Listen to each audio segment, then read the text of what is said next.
It Okay. says live. Yes, now we're live. We're live. Got it. Feels better to be live. Mhm.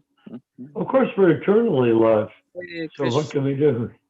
The Zoom can go on, the Zoom can go off, but we're eternally alive Yeah. for the very specific reason that we are part and parcel of He who is the source and the manifestation and the creation and the existence of life itself, which is good. I mean, otherwise, how we can become devotee if we are not part and parcel of the all attractive source of life? We're the live show. You know, I like to tell non-devotees, they say, what do you believe? I say, I worship the all attractive source of life. Mm. And they say, oh, really? But that's what Krishna means, all attractive. So if I say all attractive source of life, they cannot object. If I say Krishna, oh, are you a Hare Krishna? And I say, no, I am neither Hare nor Krishna. I am the devotee of Radha and Krishna. Got it. I'm not a Wonderful. Hare Krishna. That's very irritating. So I prefer to say all attractive source of life.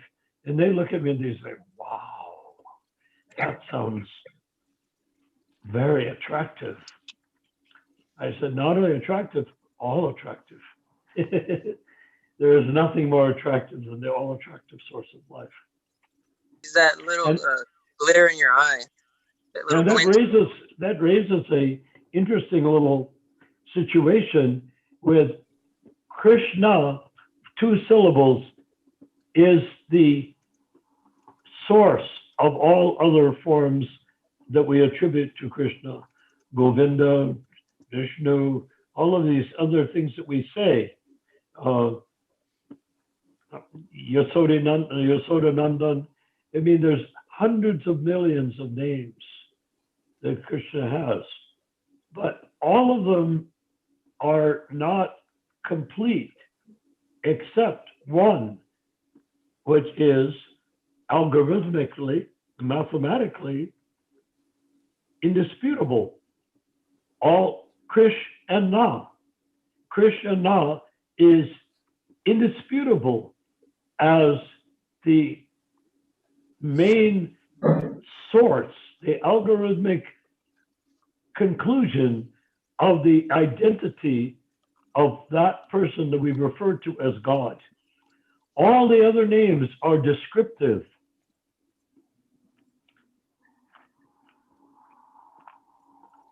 You know, all about, and I've mentioned before that Seshanaga has unlimited heads. And each of these unlimited heads is uttering the names and glories of Krishna. No head ever repeats itself. And no head repeats what the other head is saying. In other words, he keeps on going with an infinite number of names of Krishna. And we have all of those names in one little clutch. Krishna sums up all of those names. Because all of those names are not the final statement. He may have killed maybe Yasodananda, he could be so many things, but they are not decisive. Those are posthumous names. By the way, the word posthumous, I was in Vrindavan the first time in 1972, I think, for the first Vrindavan parikram was Srila Prabhupada. It was a remarkable experience. And we were up in some sort of a chateau on the side of the hill with big plate glass windows. It looked very California style. Big plate glass windows with a deck out in front. And you could overlook and see all of Vrindavan. And Prabhupada was sitting on a gorgeous asana, Vyasasana. It was a religious place, so it was set up for a yogi or home to sit on an elevated seat. And there Prabhupada was. And then he used a word which I never had heard before. And I have a degree in English literature. And I've read a large number of books. A large number, there's a lot of books, but several thousand books before I got into college. So, it's more than a lot of English majors have read before they go into college. Anyhow, I became quite knowledgeable in word origins. And Prabhupada then discussed Krishna's posthumous activities. I nearly fainted at the word posthumous. Posthumous means pertaining to Krishna's pastimes. Pastimeus means of the pastime. Fine, we can understand that. But I've never heard that word. So I went out through decade after that. Every time I could find any new deep dictionary, Britannica, Webster's of various types and all that, I looked up the word posthumous. It did not exist. Mm.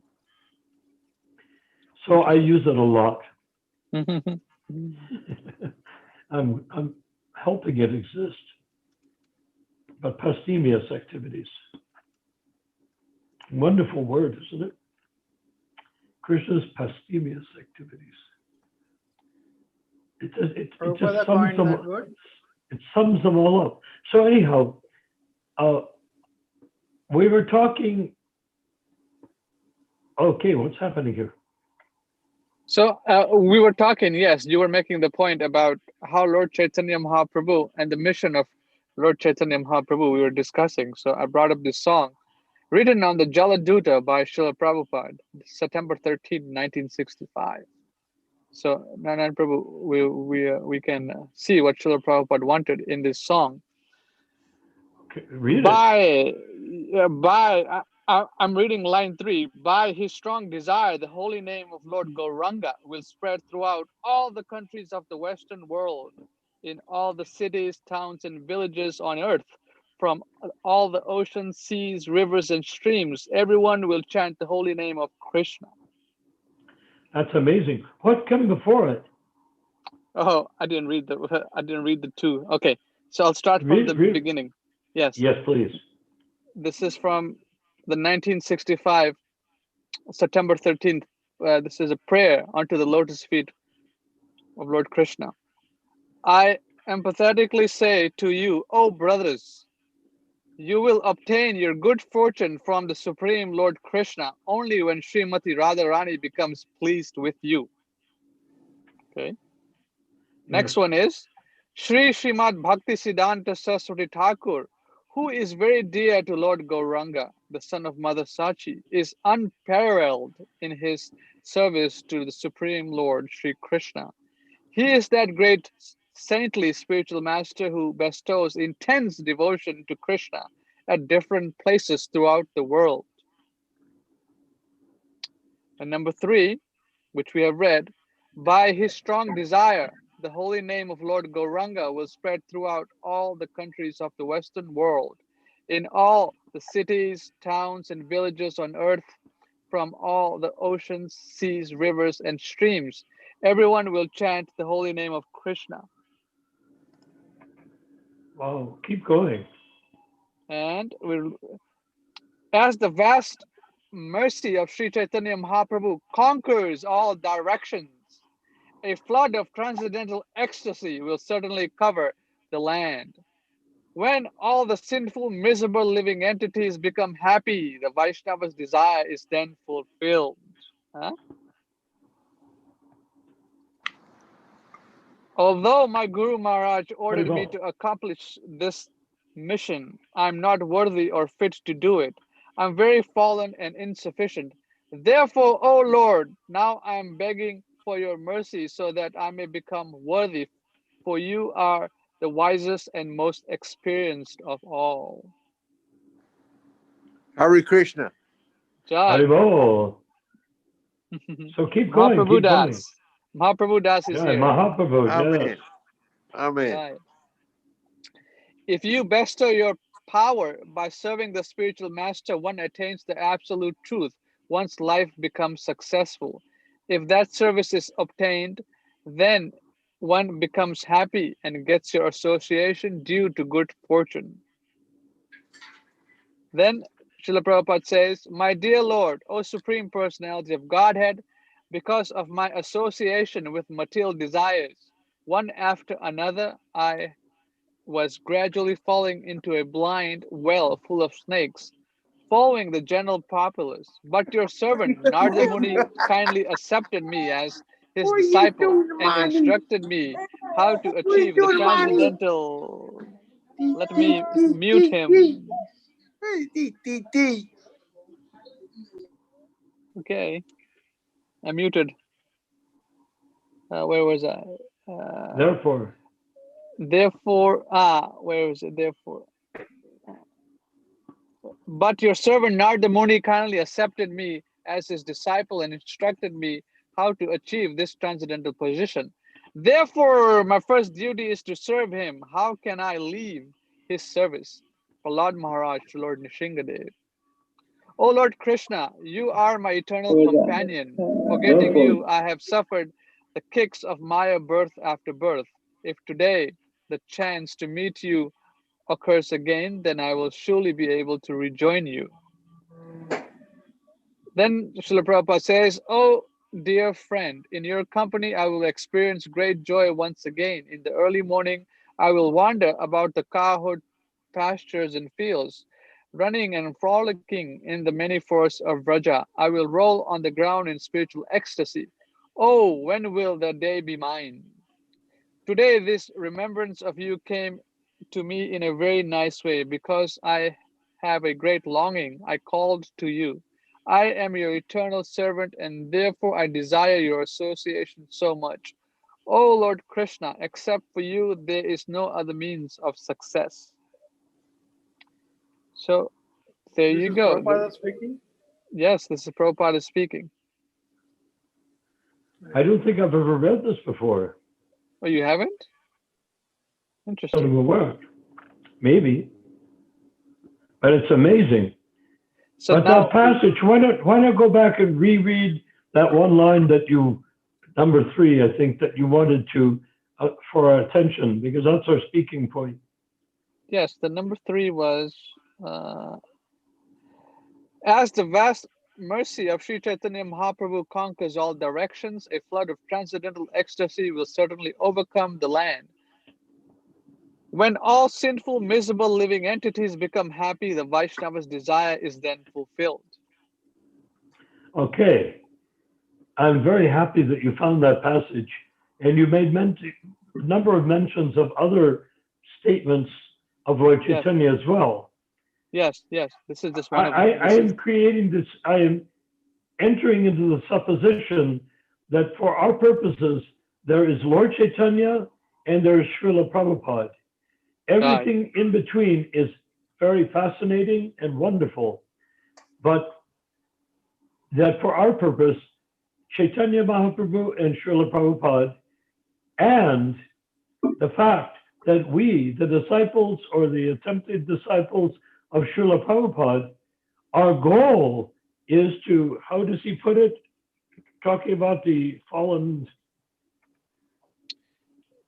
Yes, when will all sinful, miserable living entities become happy? The Vaishnava's desire is then fulfilled.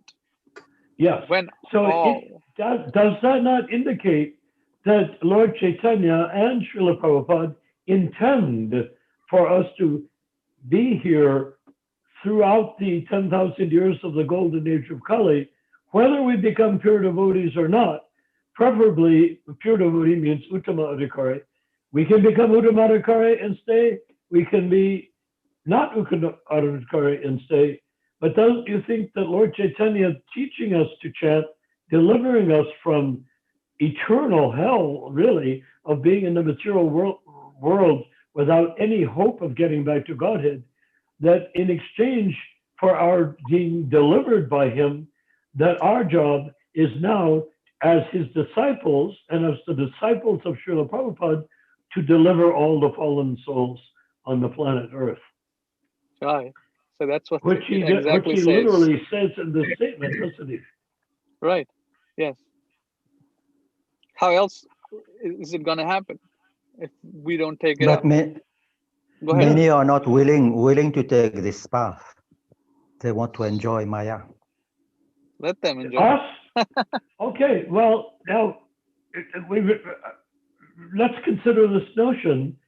Supposing we don't want to do that, okay? If we do want to enjoy Maya, will we take birth on earth again or in some other place where we can enjoy ourselves like crazy without Lord Chaitanya and without the association of any devotees?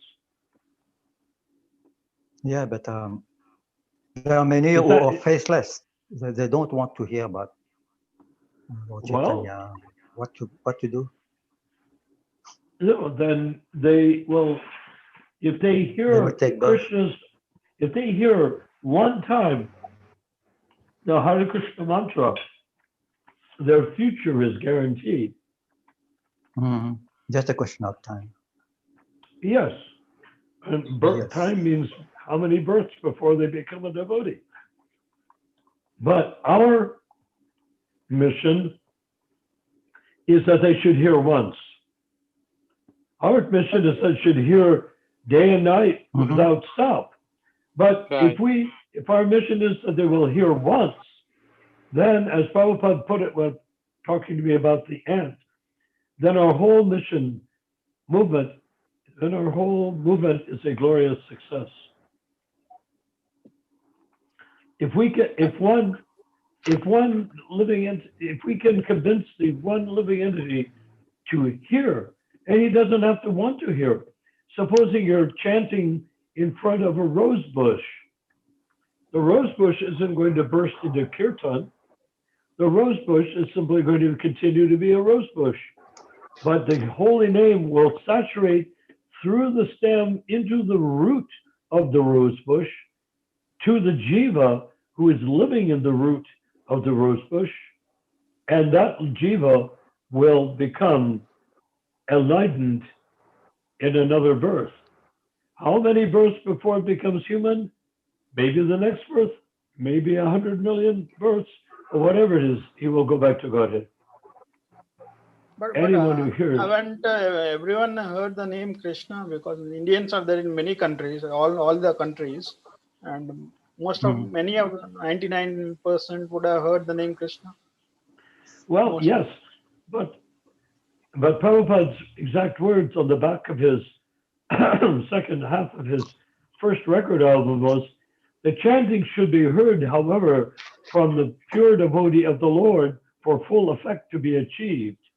Chanting heard from non-devotees, how does it go? Chanting heard from the lips of non-devotees should be avoided as much as milk touched by the lips of a serpent has poisonous effect. So the holy name is not necessarily stronger than the person who chants it. So how to do that? If you're a devotee and you chant imperfectly, whoever hears your imperfect chanting will benefit. But if you're not a pure devotee, if you're not a sincere devotee, and you chant, out of tradition, family tradition, or whatever in India, then it will not have a good effect.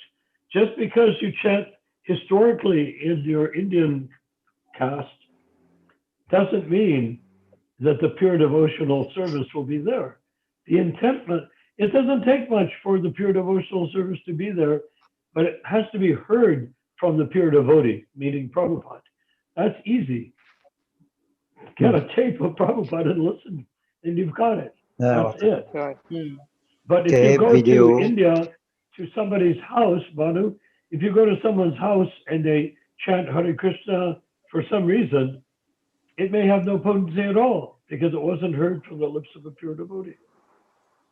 Is that clear? This Prabhupada said explicitly, and I gave basically a direct quote of what he said. We should carry a Prabhupada Kirtan on the phone and play it wherever, play it for some moments wherever we go. What? I couldn't understand. We should carry Prabhupada Kirtan on the phone and play it wherever we go for some minutes or something like that. Share it If you play as much as Prabhupada's possible. kirtan, whoever hears Prabhupada's kirtan over the phone will become a devotee of Krishna Hare eventually. Krishna. What we have to realize is that each individual, when I say each individual, look, Bhandu, there you are, but inside of you there are so many germs. Inside of you there's so many parasites. Inside of you there's so many little creatures living inside of your body. Right? Germs.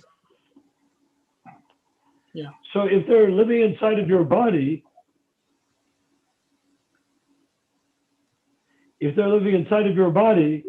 they also hear the holy name of Krishna. Right?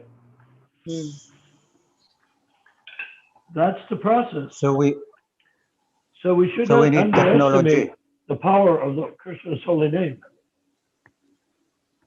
With new technology now, we can spread this holy name all over the world through websites, through radio station, TV stations. In Mauritius, I did that. I put Srila Prabhupada directly on the radio, and all the people heard Right. because it was peak time. Also television programs, and I put Prabhupada music, own voice, you know. Our And- capacity is unprecedented in this age. Our capacity to reach Yeah. others. Like Yes, no yes. other time have we had the ability to reach somebody instantly who is on the other side It's of the planet fantastic. as we are doing now. But You know? part Like of hearing from the lips of a pure devotee of the Lord is to play Prabhupada's kirtan or someone chanting like Prabhupada, but not people chanting from the lips of various serpents.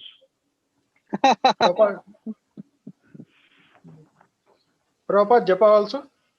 It's very easy. It's very easy to chant like Prabhupada. The problem is, the devotees, after just a few years of becoming to chanting and after Same tune. Sankirtan became powerful and Some popular, problem? they got tired of Prabhupada's melody, and under the influence of Achyutananda Swami, they wanted to chant the real melodies. Is that Achyutananda like convinced quote them unquote real? that the real melodies meant ones Yes. handed down, coming down from the time of Lord Chaitanya, more or less. We don't know how accurate they are.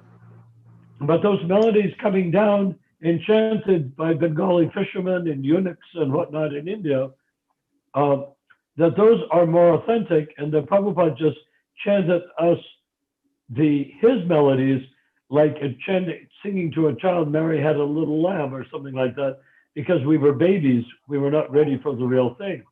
So Achyutananda taught all the devotees he could reach, including with his so-called Vaishnava songbook, with recordings of those songs.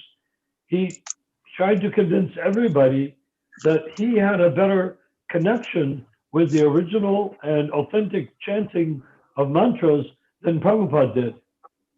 Which Chidananda are you talking about, Prabhu? Achyutanandana. He wrote Not the Vaishnava Chidananda. songbook. Not Chidananda. Achyutananda.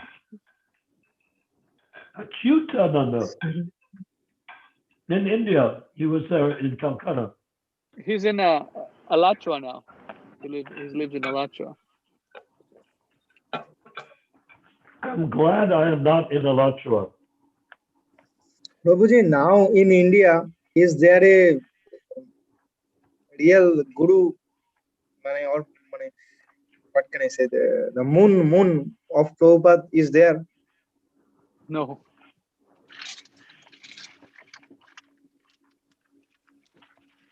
The moon is Prabhupada. This is the moon. What? Yes. I said, Prabhupada is the moon. Why you want another moon? Who is the moon? Who is the Chidananda saying is the moon? It's not. It's Amir Ghosh, Prabhu. Not. It's Oh. not. Okay.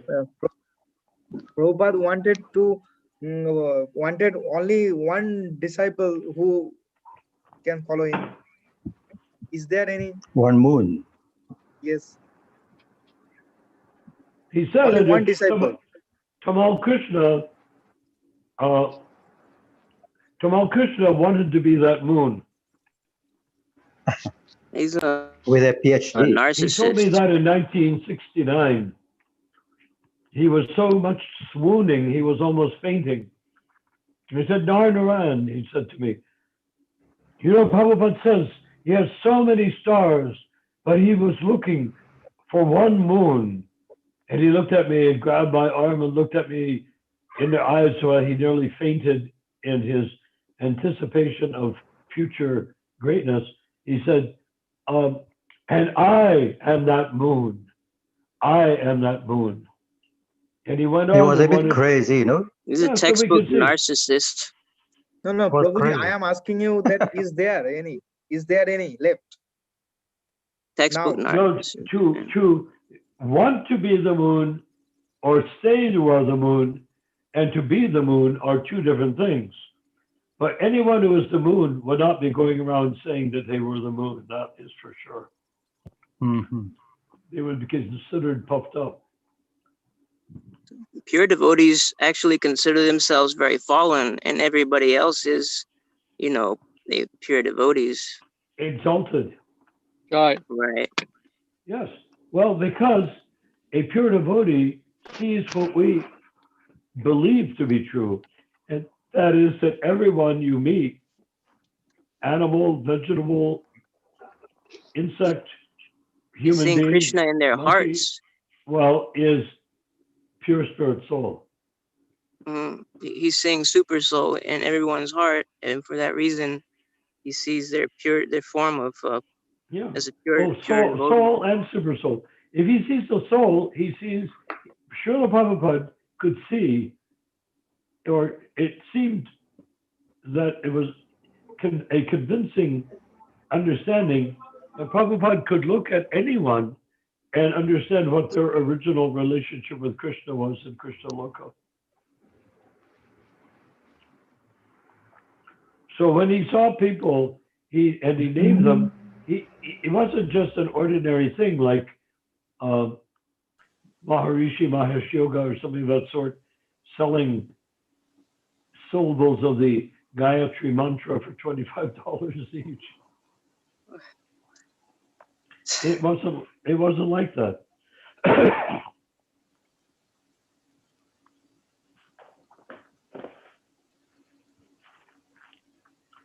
Prabhupada saw everyone in terms of their original relationship with Krishna. He distributed freely the holy name to Yes. anyone, everyone, drug addicts, anybody. So how do you like the idea that Lord Chaitanya delivered us and we came here to be delivered? We took birth, all of us, on this call, and anyone listening to the call on the internet, that he chose us so that we would deliver the fallen conditioned souls over the next 10,000 years. Hmm.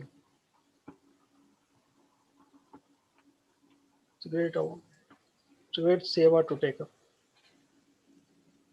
I would say it resonates in you know, the most internal you know, pockets within me, in the heart, the soul. So I am cutting to the chase by saying, oh, by the way, we have another, Ramachandra, what is the latest incarnation of our association here? Oh, the league. No, what's it called? The League for 10,000 10,000 years? It's The The League for 10,000 years. Is it the League for 10,000 years? Yes, the League for 10,000 years, or Or what was the other one we came up with? Well, the The 10,000 Brotherhood year of the league, but Golden. Yeah, the 10,000 year league. the league for 10,000 years. I think that's pretty good.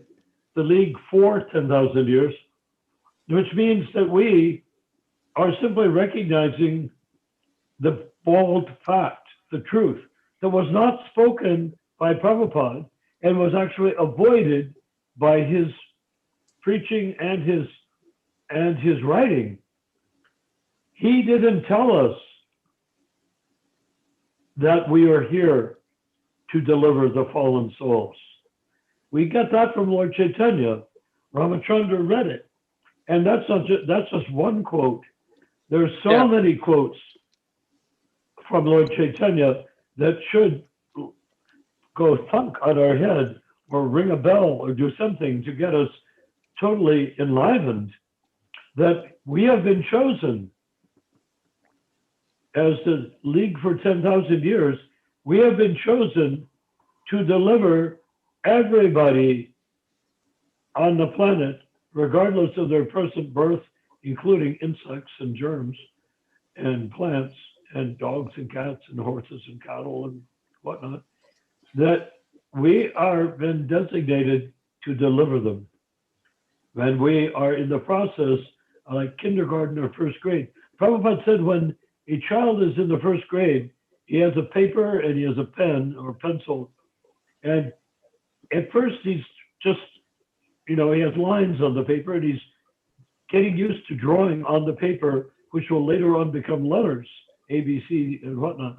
He said, but at first the teacher just has them drawing on that, not crossing the line, so they get used to the idea of staying between the lines, like in a composition book, and staying on the lines and getting ready to understand that eventually those scribbles they're doing between the lines or circles will eventually become A, B, C, D, like that. So we're in that stage. We're in the children's stage, first grade. We're first graders, and we're learning A, B, C, D of delivering the fallen souls. If we are lucky, if we're smart, we will say the League for 10,000 years is exactly where I want to join. Because once I have learned ABC in the first grade, then I learn how to read books in the fourth grade, and I learn how to read advanced literature in the 12th grade. So that means as the League for 10,000 years, we are learning the ABCs of delivering the fallen conditioned souls. And that is our mission. Now you might say, well, what if I don't want to do it? Okay, well, there's two things that could happen, right? One thing that could happen is you will take birth somewhere else where you don't have to hear that pesky thing called the holy name of Krishna anymore. You could take birth on a different planet where they don't chant Hare Krishna. You'll still know about the Hare Krishna mantra, but you won't have any association at all. The other thing that could happen is that you will, what's the other thing that will happen? If you're chanting, if you don't want to hear the holy name of Krishna, you could take a birth on this planet where it's very hard to hear the name of Krishna. So, question, Prabhu. Yes. So, is it everything is everything under our control to all of us to come together in every birth? Is it under our? Well, I couldn't quite understand. You have a unique way of speaking, and I have a very insufficient way of hearing. So go ahead, give me another try. Is everything coming together in all the births? Is it under our control? It's not. Is it under our control? Not really. Not if we want to be devotees. If we don't want to be devotees, we're going to have to push very hard to not be devotees because we're surrounded by the Hare Krishna mantra as delivered by Lord Chaitanya. So if you don't want to chant Hare Krishna, you're going to have to figure out some ingenious way of not doing it. Because particularly when we start World Sankirtan, we will be making kirtan a household word in every house on earth because of the internet. And because getting 100,000 people is just a gimmick. It doesn't need to be 100,000 people, it can just be one person. But who's going to listen to one person? But if you have 100,000 people and they're all taking turns leading the kirtan, not listening to the kirtan like stupid people, but leading the kirtan like acharyas, little mini acharyas who are chanting for the first time in their life, Hare Krishna, Hare Krishna, and the first time they ever chanted Prabhupada melody at all, maybe they were Muslim, maybe they were Sikh, maybe they were Jain. What I'm asking is, how are we going to come together life after life and continue the mission? Is it under our control? Oh, that. Well, it's just like when you take birth under a certain planetary influence, you come into contact with people you've been in different lifetimes with. Sometimes your mother is your daughter, sometimes your brother is your uncle, you know. We tend to be born in clumps, in groups. So it would be very difficult to take a birth that does not keep us in association with each other birth after birth. But the real thing is, how do we leave? Do we want to leave this planet before everyone is delivered? I'm coming to the conclusion, as of our last conversation, I'm not sure we have a choice in the matter. Right. Does it make sense? What do you think, Ramachandra? Yeah, definitely we don't have a choice, because obviously to become to that level and then ignore the instructions that is right there in the books, that must mean there's something wrong with us or you if you don't want to fulfill that mission of Lord Chaitanya Mahaprabhu. So it was not necessary for Prabhupada to go into depth that that's what's going to happen. And probably very few people would have joined ISKCON if they thought that's what was going to happen. I mean, that sounds pretty heavy duty to be here for 10,000 years. It's much easier to say, oh, you die, and you're like, just the way Christians talk about going to heaven, you'll die and go to Krishna Loka. And I will take you to Chudananda, Chidananda heard, oh, yes, I will take you back to Godhead. His initiator said, I will take you back to Godhead. So then he says, okay, he will, you will? That's good. That I can cross that off my list of things to do. I don't have to do anything to go back to Godhead except follow the person who said he's going to take me back to Godhead. Yeah, but that is very awkward, because what if he can't take you back to Godhead? Then you wasted so much time thinking he will take you back to Godhead that you haven't been a philosopher. What to speak of an independent philosopher? You can take yourself back to Godhead by becoming Kanista, Madhyam, then Uttamadhikari. No one can do it for you. So a small question. So did Prabhupada say that you chant 16 rounds, follow 4 regulative principles, and your deathlessness is guaranteed? You go back. What is guaranteed? Well, yeah, but he doesn't say which birth, does he? Mm-hmm. Thank you. I like that. I'm nodding also. So yes, it doesn't say which birth. Now, what if you get to a point where you accept that Lord Chaitanya wants you to deliver the fallen souls? Look, the one Bengali here is nodding his head. That's very auspicious. Thank you, Prabhu. It's very wonderful. So what about is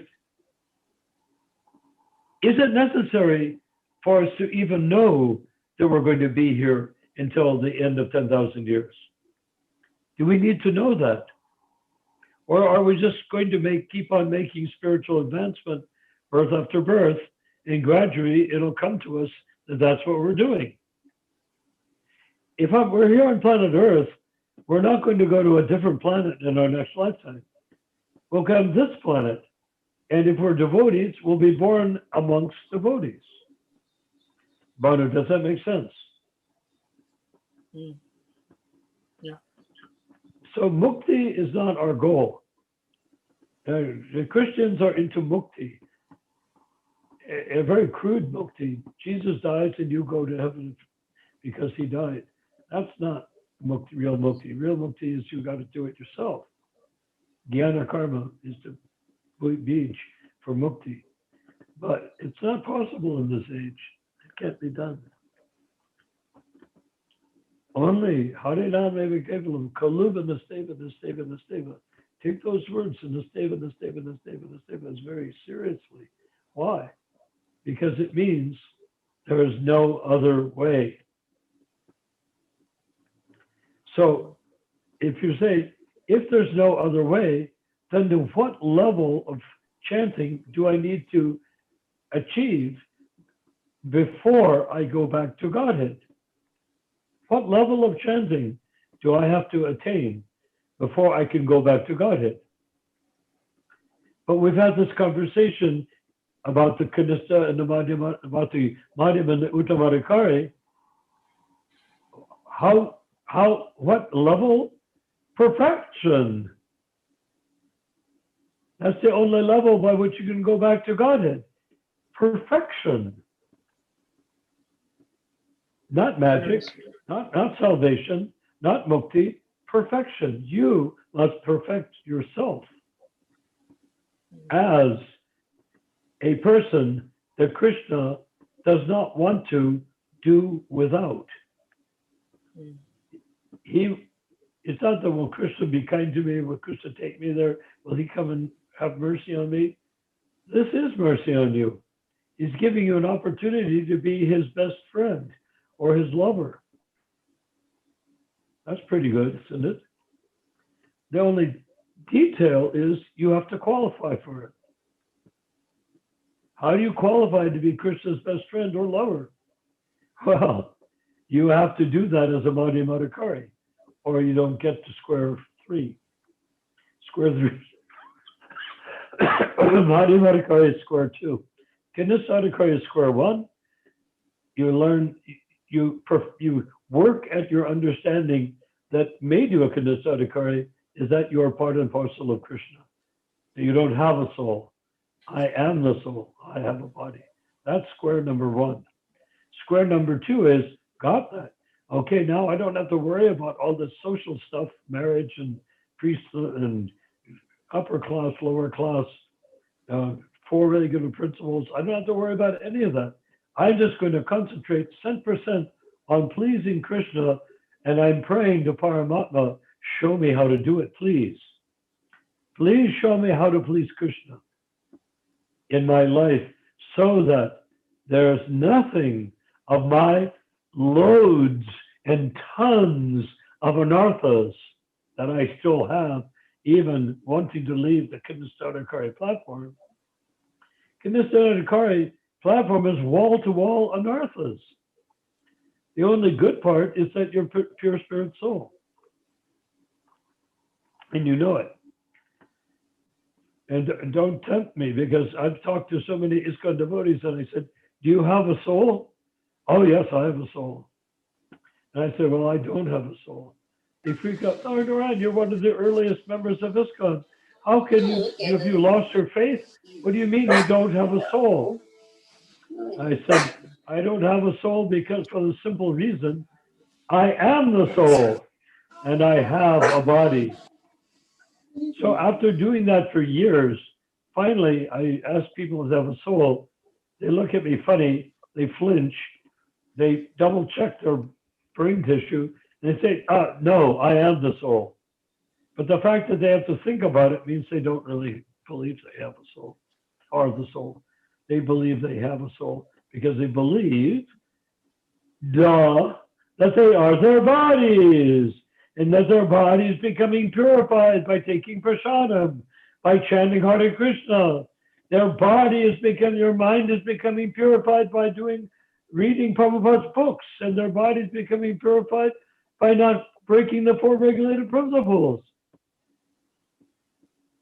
Yeah, but right. They still think they are their bodies. Does it make The sense? body is not becoming purified. The soul is already pure.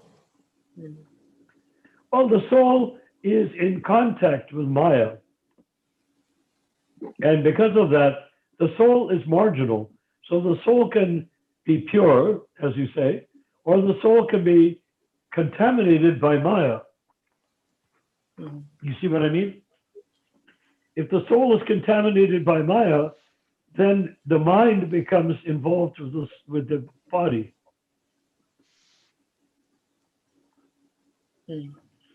So even the most advanced devotees,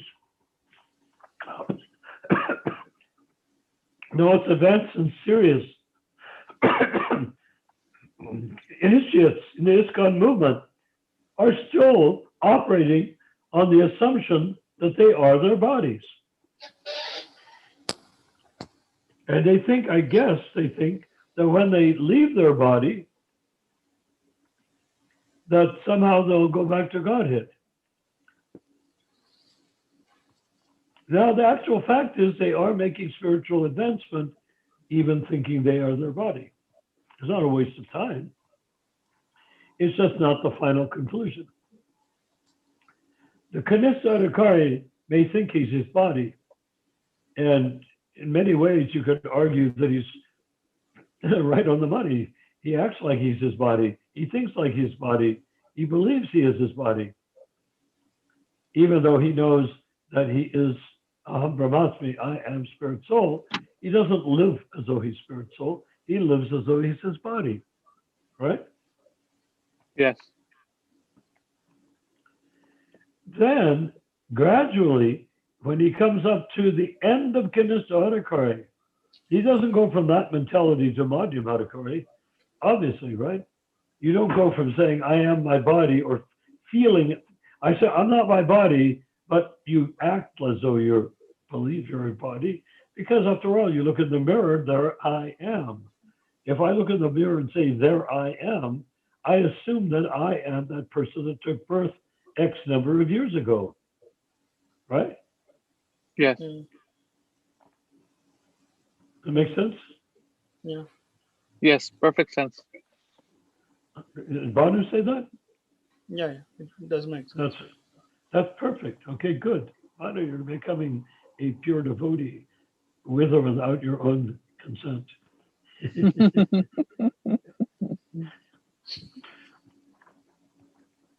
We're tricking you into becoming a pure devotee. Not tricking, but Haribol? tricking. Yes, Yes. Chidananda Prabhu. This is all tricking. Yes, Chidananda, what do you say? Yeah, the main problem in the world today is people think I am Hindu, I am Chinese, I'm, Yeah. and this philosophy will cue of this bodily concept. Yeah, When in Mauritius, we are it's getting bodily identification, and if I say I'm Hindu or I'm Chinese, that's expanded identification. I may not feel very Chinese myself, but I'm born Chinese, so I'm part of the Chinese group, so that's Chinese. I'm Chinese, even if I don't necessarily feel Chinese, because I am an individual Chinese, not the group, but I identify with the group. Is that your point, Chidananda? No, the point I'm making is the fights and quarrels in the world is due to this attachment to I am Russian, I'm French, and they fight each other like that. So this movement will cue people of this bodily concept. Exactly. I am And just look what that soul. bodily concept does. Every person that is enlisted or drafted into an army has done so. I am Russian, I am Polish. I am American.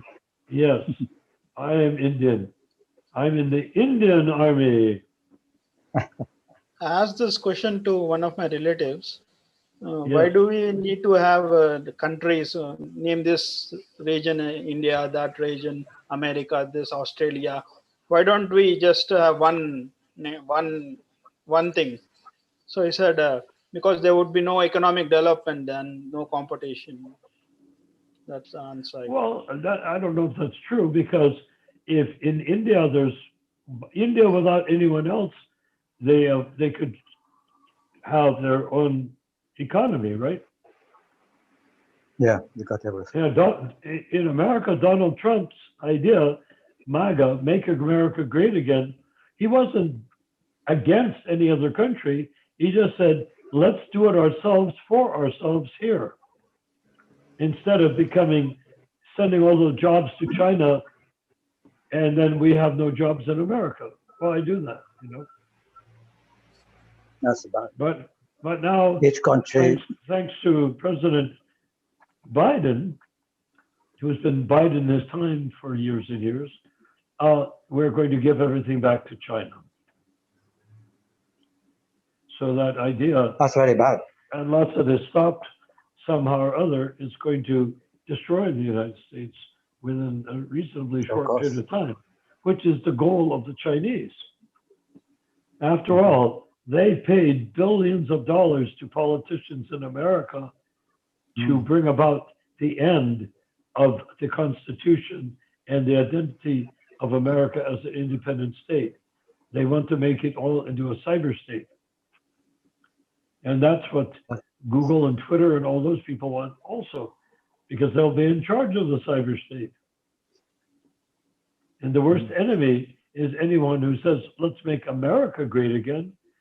Let's make the world great again, and we'll all be part and parcel of the Chinese government. Mhm. That's the idea. Yeah. But as you say, not a good idea. So, so back to, yes. So Chidananda, I like your train of thought very much. It's very powerful, very intelligent, very enlightening. Thank you. Well, we are getting problems like this in Mauritius, but not in Mauritius only. It's bodily concept. And Is your non-initiated name Claude? yes, Interesting. Claude, is that an English name or French? well, I don't know. We are French country, so You're a French country? well, French culture. The French were there before. In Mauritius. They were the colonists. They colonized Mauritius. Yeah, and the French culture is still there. All our newspapers are in French. And I was a Christian, so I was baptized. So I think Claude, has a Latin root, but I think it is also, how do you say Claude in pure French? That's Claude, as you just said. It is French. It's yeah. Yeah, it comes from the Roman Claudius. Claudius. Emperor. Yes. So yes, let's resume. It's a wonderful endeavor we are doing to go spiritual United Nation, SUN. Yes. The Hi. The rays of the Spiritual SUN. Yes. We want to become the rays of the SUN. Yeah. But shall we also be the League for 10,000 years? Yep. Of course, it's your idea. Yes. So that, do you understand that in our last conversation that ended at midnight, I think, or 11:30, I had just got hit by what looked to be an understanding which I had never even thought of before. is that Lord Chaitanya, once he delivers us, and we can be called delivered, because even if we chant badly and don't follow the regular principles, whatever, we're going to perfect ourselves in a period of time. There's no question of it. It's just when, Prabhupada said that to me. You're, of course, yes. He said, if I said, can I become a pure devotee like you? He said, yes. You are in the process. Then after a moment, he said, but it may take some time. May is an interesting word to use, because may means may or may not. Because there's always a possibility that you will instantly become a pure devotee. But the may take some time implies that it's not going to happen right away. I read from Chaitanya Charitamrita, the most the most fallen are the most eligible for going. Yes. They are the most eligible, like Jaga and Madai. The quality of their hearing is so desperate that they have a much greater I guess it creates a factor for like the right? purification of the soul when they hear the Srimad Bhagavatam and the transcendental sound vibrations of the holy name. Absolutely right. And Srila Prabhupada supports that view. He said there's 3 types of people that can be influenced by Krishna consciousness. One is the rich man, the average man like us, ordinary guys, and the poor man. He says the poor man will not become the devotee because he's so hungry. He has to only think about how to get his next meal. He can't spend his time chanting and stuff like that, usually. Then there's the rich man, and he says, oh, that's such a nice idea. I think I'll take it up when I retire. But right now I can afford to do so many pleasurable things. I think I will do those pleasurable things instead of surrendering to Krishna. But the guys in the middle, like us, we have not got so much that we want to concentrate on that only. And we don't have so little that we're starving to death and we're just thinking of our next mouthful of food. So we're at the stage where we can actually make spiritual advancement, which is wonderful. That's the importance of food for life. Imagine we can feed thousands and millions, and then at the same time we give them the Maha Mantra. Fantastic.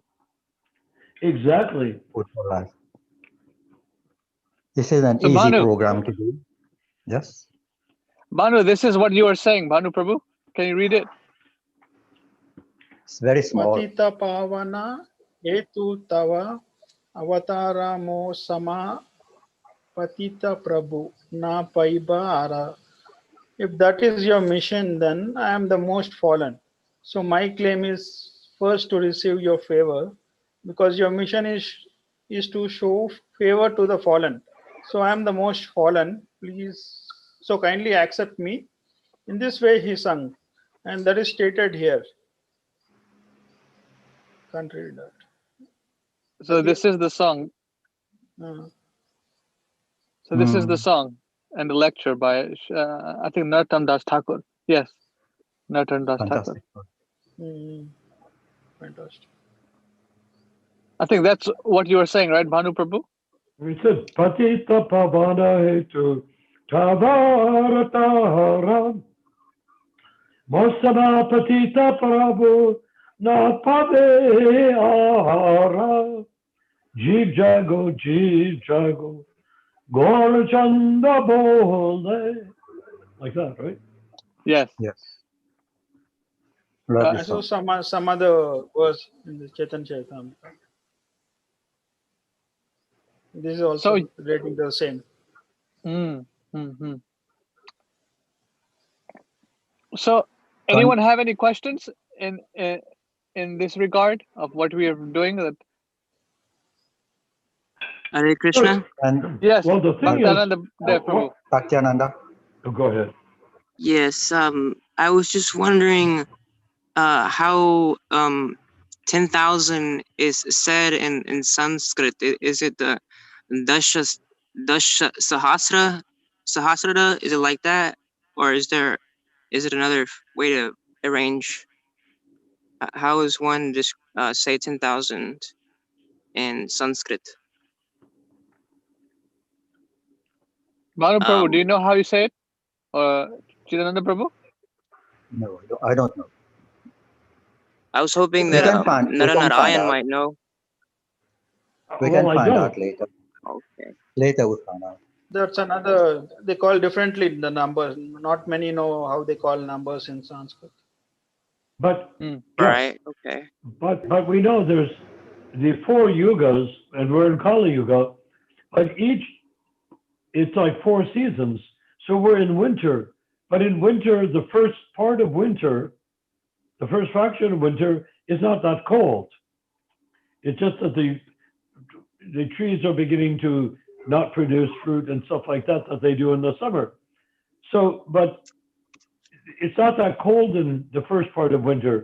But as winter goes on, it gets colder and colder till at the end, it becomes like you go step outside, you freeze to death. So that's I think what is meant here, that 10,000 years is a little span of time before Kali Yuga really hits. And when Kali Yuga really hits, there's no mercy.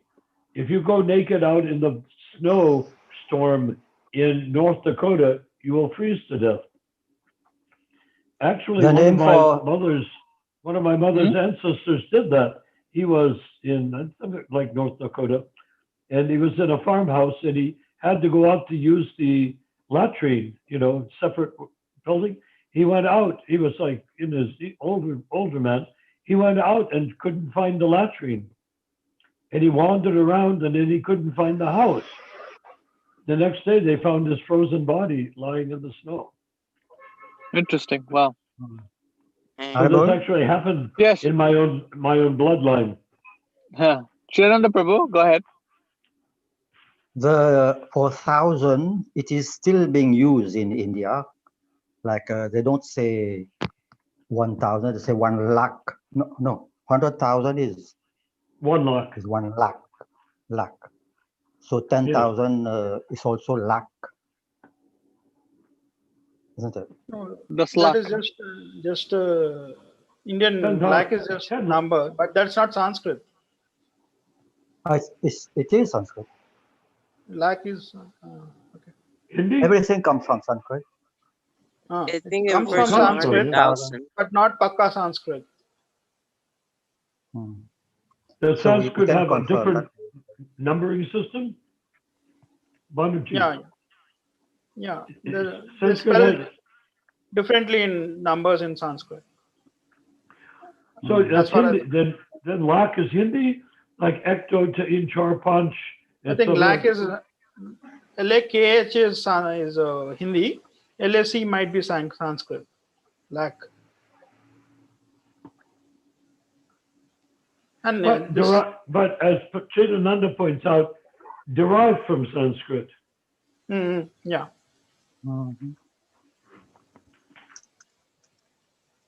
I think I just Hare Krishna. I'm into the reason why I ask is if there's a way that we can put it also in Sanskrit for people who are like they're becoming more educated and they hear the vibration in Sanskrit, it will resonate more deeply with the soul, and that is my hypothesis.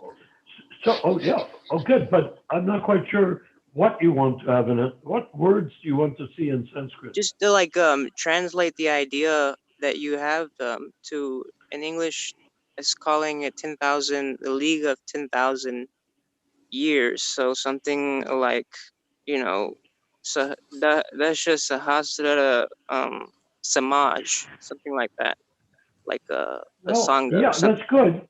Now, the one thing I would say, I like that idea, and I hope someone can come up with it.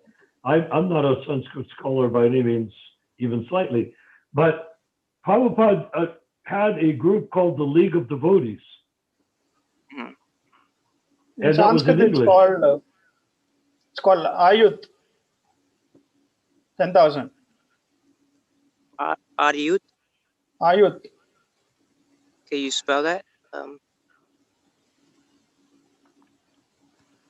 Hello? Ayuth. Ayuth. Search on Google. 10,000 in Sanskrit. How do you say it? 10,000? Aryut. Ayut. Ayut. What about Aryut. what about Kochi? Kochi. Ayut. Ah, Does it have the yeah. diacritics there? It's not given in I can English. see. It's written in Hindi. Oh, okay. Oh, I English. just, But Kochi and it's a lot Laksh easier for me to are see. the words. Kochi. Do you Banu? Kochi, what is Kochi? Okay. And 100,000 is Lakshya. A million is No. Prayut. 1,000 is Kochi. 1,000 is Sahasra. Okay. But Kochi is Sanskrit. And Laksh. Of course, 10 million 1 is lakh. 40. 10 million, 40. Sorry? I think 1 10 million million is Kochi? 40. 10 million. 10 million. That's crore, isn't it? 1 crore is 10 billion. And Kochi is 1,000 or lakh. Yeah, 10 Of course, million they is use it 40. for. Yeah. One thing is for sure, this concept is growing legs. But you use crore for 10 million, isn't it? Your usual denomination. In English, it's What 10 is 1 million. crore? What is 1 1 crore crore? is 100 lakhs. So what's 1 million? Isn't Yeah, it? Prabhu. 1 crore is 1 million. 10 million. 10 million, 1 crore is. Yeah. 10 lakhs. But 1,000, maybe 1 Kochi or. Sahasra, Anyway, let's put. 1,000. Yeah. Okay, can we grab? Vishnu We can, Sahasra Nama. we 1,000 can figure names that of out Vishnu. later. Okay. Yes, we Yeah, can push. We can find a Yeah, scholar but somewhere. I sense that everyone, even since yesterday, is beginning to resonate with what must be the ultimate fact concerning our relationship with the holy name, and that is that Lord Chaitanya wants us to be here and wants us to deliver the fallen souls, and that the going back to Godhead is something we can tell them to do. But by the time we are Uttama Adhikaris or even advanced Madhyama Adhikaris, our impulse to go back to Godhead will be far stronger. Our impulse will be far stronger, just like Prabhupada's impulse, to deliver the souls rather than just to go running off to see what Mother Yasoda has been cooking in her kitchen. Hmm. And I don't know, did I? Oh, Hare Krishna. Jai. Jai. You remember Prabhupada told that story.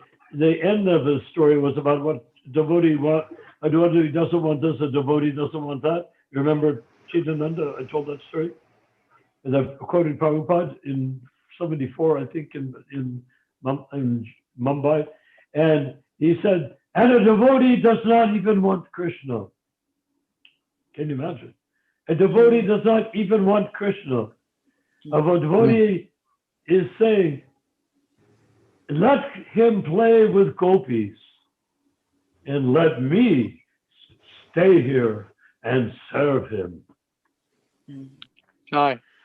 So if we take that mood, there's so many moods of devotees, obviously, but that mood is sort of like a strong mood for delivering the fallen souls. Let him play with gopis. Let me stay here and serve him. Can you imagine Krishna not being pleased, extremely pleased, with anyone who took that position.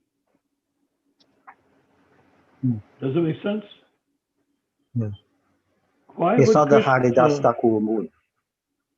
Yes. It's not. That he will not go back to Godhead till everyone has gone back to Godhead? Well, I think it would be safe to say that anyone who stays in the league for 10,000 years, at the end of that 10,000 years, or in our case, 9,500 years, that in that case, that going back to Godhead will not be difficult, because after that 10,000 years, where else would we go? To hell? To hell. Or we stay in planet Earth to become cannibals? You think so? I don't think so. That's what happens at the end of 10,000 years. So that 10,000 years will go off like a bang. We will be preaching, all of us preaching up until the last minute of 10,000 years. And just like when nighttime comes, it's dark, and when daytime comes, it's light. The light that is there in our chanting and spiritual association, the sadhu sangha and satsanga and everything like that, when that is completed, completely completed, bang, we will be gone. And we will not be going to hell, I presume. That's Prabhu? the Krishna Loka. Haribol? Yes, Yes. Chidananda Prabhu. Can't we say that even in this world right now, it's already hell, but people who don't have anything to eat, like in Madagascar, they're eating earth. There's nothing to eat. And in some desertic place, it's so horrible. So hell is already there. So we Wow. need to create the Varnashram society, Deva Varnashram. We need to create that, then they will have plenty to eat. Yeah. They But don't have only anything to eat because of the Asura dictators or in control. There's Bill plenty Gates. to eat. Yeah. Bill Gates. Well, About this Daivi Varnashram, Prabhu, will everybody accept the life of a Daivi Varnashram? Because people are very materialistic. Even we all the people here on the Zoom also, we need some things to for material. to match. See, we need things to match our desires for things. Ideally, we just let Paramatma take care of everything. If he wants us to have things, we'll have things. If he doesn't want us to have things, we won't have things. It was very amusing, and Prabhupada was somewhat tongue-in-cheek when he said that the Goswamis were under a different tree every night, and he's in a different palace every night. Well, that is that's humorous, because what he was really saying is, even though he's in the palace, he's living as though he's sleeping under a tree. And I happen to know that's a fact. He never took advantage of his environment to live like a wealthy man. Even with tons of money around him in the ISKCON movement, he never acted like a millionaire. No gold, no gold toilet seat. Acha, no He gold. moved. Hare Krishna. I think I was hearing something like this recently regarding that subject, and you said he said along the lines like I'm essentially practically I'm living like the six Goswamis, and he indicated that he's moving around like every few nights. He doesn't stay in any one place to enjoy it, and try to relish the material aspects of it. He just keeps moving around and keeps trying to find new souls to help. So yeah. that's real nice that you also mentioned the same quote. And that can be accomplished as a Kanistha Adhikari. In fact, it only can be accomplished by the Kanistha Adhikari. Because if you're a Madhyam Adhikari, you're probably not going to be going and associating with very many people. Maybe, but not necessarily. Not actively. So, but this is the wonderful thing.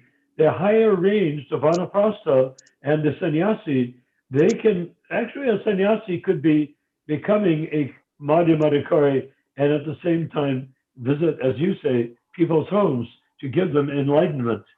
I like the way your mind is going. I thought you were quite advanced when I first heard you speak.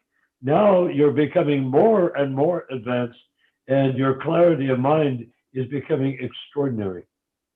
Thank you. I mean, it's just coming from prayer, because I've been recognizing how fallen or how conditioned my mind has become in contact with material life, the material nature. And so I just like pleading with Krishna to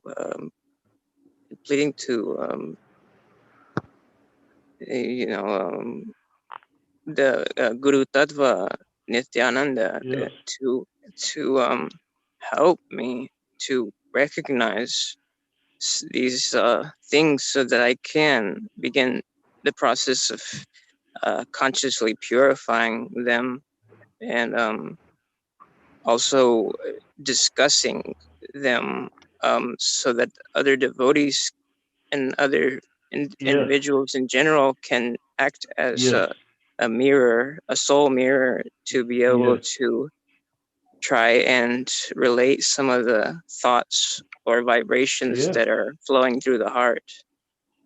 Yes. Yes. That is how you achieve perfection. That's the process. The song, Bhajahure Mana Sri Nanda Nandana Achav Charanarindare. Bhajahure Mana Sri Nanda Nandana Abhaya Charanara Vindure. So that means, oh mind, become attracted to the son of Maharaj Nanda. Bhaja Mana means mind. Mm-hmm. What is the title of that bhajan? I'm sorry? Bhaja Unre Mana. Yes. Oh, Bhaja Unre Mana. Bhaja Unre Mana. Mana. You have the songbook online. Mana. You have all the songs online. Bhaja means worship. Hore Mana. Mana means mind. Okay. Is it in the Vaishnav songbook? Yeah, it's all. Oh yes. Also probably on KK songs. Often. Sorry. Yeah. The best thing is to listen to Prabhupada chanting that song. That anything you can hear Prabhupada chanting has not been contaminated yet. It's so merciful that his voice has been recorded. Yeah, it's on YouTube. Yes. Most of his songs, I think. That has never happened with any other acharya to be able to record his vibration. Yeah, nobody. I think I would ask, shall we not agree that Prabhupada, there's Lord Chaitanya and there's Prabhupada, and in between there is the line of authenticity. But Prabhupada is the acharya for the golden age of Kali. And we have you also. Haribo. Oh, yes. Oh, lucky you. Oh, lucky us. I am your servant, not anything else. Humble servant. Just one question. This is apart from this subject. Yeah, did you? All I do is point out the obvious. I'm not a very smart guy at all, but I point out that what looks obvious. Go ahead. Just a question. Yes. Did you keep any paraphernalia from Srila Prabhupada? I'm sure you have. What did you say? Any personal paraphernalia that you kept from Srila Prabhupada? Well, yes. Yes. What do you have? Some I of his also hair. wondered that last night. Some of his hair. Hair. You have his Yeah. hair?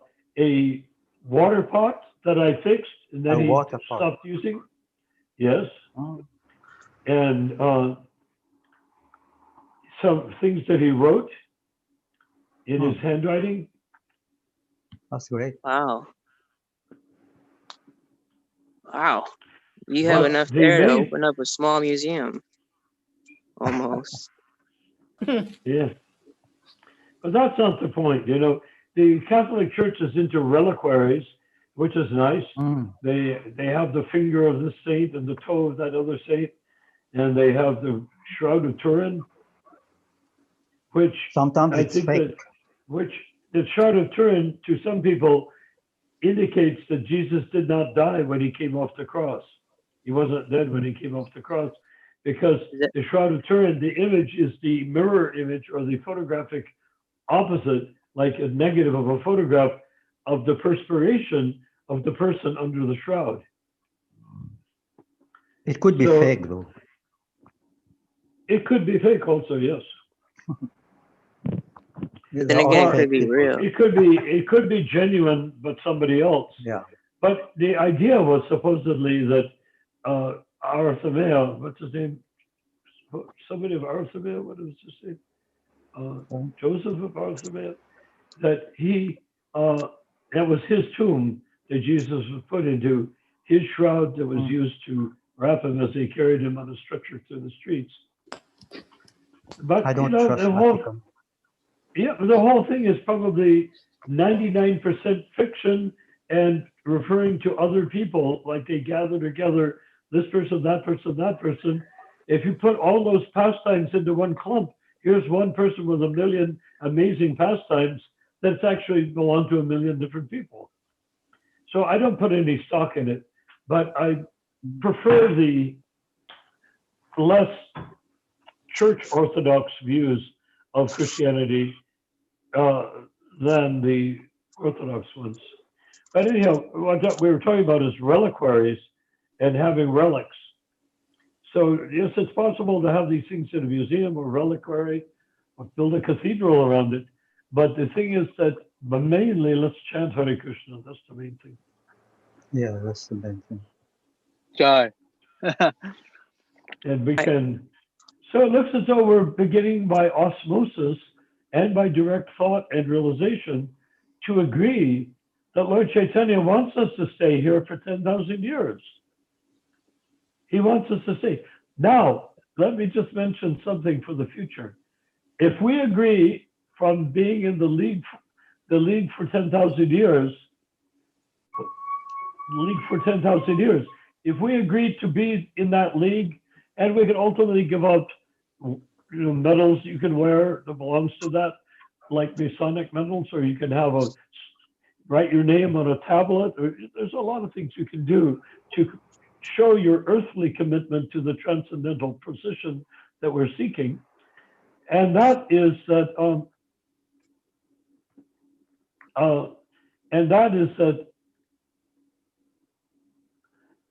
what was I saying? That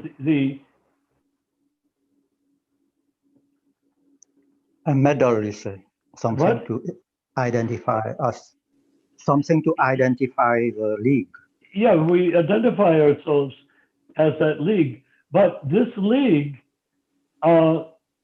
could be the delivering force of it could be the central delivering force of the golden age of Kali. It sounds Suggestion. very big idea, but what if we tonight are forming the core society that will lead the golden age of Kali deliverance? Somebody's got to do it. Why not us? I suggest one thing. Yes. In that name, shouldn't there be Krishna or Gauranga or something? And well, I don't think so. You know It's a why? bit too vague, isn't it? It's not vague. It's just that this is for people who are already initiated devotees of Gauranga, of Krishna. We're already devotees. Oh, I see. Like, let's put it this way. Let's say we're all Kanista Adhikaris right now. This is the signal that we are ready to progress beyond Kanista Adhikari, but not just for our own greedy and selfish salvation. We're interested in becoming beyond Kanista Adhikari so that we will very effectively and beautifully and able to deliver all the fallen souls, which is better done if you're an Uttamadhikari than if you're a Kanista Adhikari thinking about not eating hamburgers and sex life and gambling in the back of your mind while you're chanting. It's much better. It's much better if we commit ourselves 100%. Huh? Yes, definitely. So that's the next step. The next step is recognizing that we're creating the spear point on the spear or the arrow tip on the arrow that will lead to the 10,000 years of delivering the fallen conditioned souls. And that will include World Sankirtan, as Prabhupada wished, and it will include Dharma Ashram, which Prabhupada also encouraged, wanted. We cannot survive without it, because like Mauritius, I wanted to ask you, in Mauritius, Chidananda, is the land arable? Is it farmable or not farmable? Is it like a desert or is it good land? No, it's very fertile, but now it's very fertile. We used to grow sugar cane, about 2/3 covered with sugar cane. Oh, that depletes the land, doesn't it? Doesn't Well, that it seems okay. It's still even okay. if it's still okay. And there's But of enough course, water. we know how to make land fertile again. We know how to make it fertile again. Exactly, organically, composting. It can be done. Yeah, and with cows. Your urine and stool of Desi cows. Yeah, in a few months, it's okay. So how can we get some of that land, 10,000 acres? 10,000 acres. It's too big. Too big? 10,000 is big. It's a Okay. small island. What is the size, long and wide of Mauritius? From north to south, it's about 30 kilometers. Is how many? 30. 30 what? Kilometers. Kilometers. Yeah. Kilometer? Okay. Yeah. The width is about 25 something. Very small. And side to side, what it is? 25 something.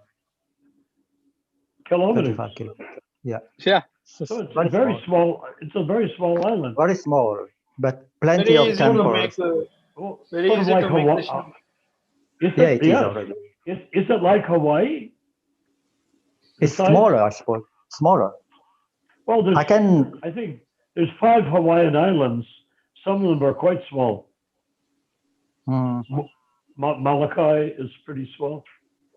The thing is, there are plenty of Hindus from India. They came to work and as servants.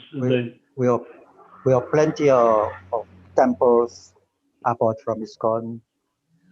There's plenty of but we are talking about how can we create where could we create Ashram community? There are places that can be acquired. So if that's the case, then it might be will we get opposition from anyone to do it? Not at all. At all. Yeah, I wanted to get 10 acres for the cows, and it was not difficult. How much they were selling land for? How much is land? We don't buy. The government rent it to us like for 10,000 rupees a year for Like a 10 lease, acres, huh? Leasing. a lease. Yeah, it was a So the good thing thing is, because we need maybe, how about 500 acres? yeah, well, paisa required, and you can get it. Is it possible 500 acres? Yeah, it Or can. can we start out with 100 acres and 200 acres and you make it bigger? Better start smaller. But if we start too small, we can't sustain the people that need to make it work. Remember who we're feeding. This is the Brahmins, this is the Shudras. Mhm. We have to feed a lot of Shudras. Yes, Now, will the government like it if we feed Shudras? These people of that are course. starving that you described, they could be our Shudras, no? There are plenty of unemployment now. All the hotels are closed, so many people are looking for something else to do. Wow. Yes. Yeah. But what sort of people are the poor people? Do you have a lot of black Africans there, or is it mostly About Hindu? 20% from Africa, about 20% something. And what are they like? Well, I'm sure they're all different. Are they with a nice different, people? yes, but I don't think they're attracted too much to land. They think it's very hard work. Well, okay. But I think so. I think the black people tend to be, people say bad things about black people, oh, they're lazy. I don't say lazy. I say they're hunters and gatherers. They only Right. go out. They Not only not go all. out to pick things that grow wild, or shoot an animal that is out in the forest. Mm-hmm. That may be But if true they, for a wide variety of African tribes or descendants, but it's also true that there have been kingdoms in Africa, true, where I, there's a lot of gold, like tremendous amount of gold that they're just kicking around on the street, So they there's were all quite advanced. varieties. There's all been different varieties of society throughout Africa. Just the past few hundred years, they've been exploiting so much and tearing down those cultures that now it just appears like they're all like generally like impoverished, or lacking in resources. They're very rich. They're very rich continent. Is that they're constantly exploited, like Mexico. Like Mexico is very rich as a land and Your resources. mic is off, Prabhu. Mic is off. No. Oh, Prabhu Narayan is muted. and Ramachandra. Narayan Prabhu, your voice is cut. What happened? You need to unmute yourself. But he's speaking, but Okay, nothing. I'm unmuted. Yes. Okay, there got you it. go. So the thing about the Africans that were rich and had gold, they are not the ones that were taken to become slaves anywhere, whether in Mauritius or into South America or the islands or United States or England. They were not slaves. They sold the other Africans to be slaves. These rich guys sold the poor Africans. They would conquer another village or kingdom or something of that sort, kill the king, and then take their subjects and either sell them as slaves or kill them and have big human sacrifices. 5,000 at a time. They would kill them and put their heads in a pit. This is how they got Shakti or power. What do you think they're, Mahaprabhu? So Mahaprabhu. Interesting conversation. Yeah. We want your It's not opinion. political, but I'm suggesting that those who became slaves had been the hunters and gatherers, so they're not used to 9 to 5. They don't instinctively go towards labor, just like the California Indians were hunters and gatherers. They would go out and catch surffish in nets, what are they called? Smelt with nets. They would pick the fruits when they fell from the trees. They would pick the nuts. They would do all of that. Then they would sit around and sleep and relax. They were not hardworking. When the Spanish came, they made them into slaves and beat them to death. And many of them just died rather than work that hard. And that's not against the Native Americans saying they're lazy. It's just they were hunters and gatherers. That's what hunters and gatherers do, hunt and gather. Does it make sense? Yeah. Any natives So- that so a lot of them Ramachandra- resisted, they were killed. Mahaprabhu, yeah, exactly. So Mahaprabhu, I hope you don't think is this being a racial, anti-black racial conversation. It's not. It is a question of the difference between peasants who work hard and hunters and gatherers who don't work hard. They go with the crop. They go with the herds. They go with the Mahaprabhu knows he's a chieftains. spirit soul. Yes.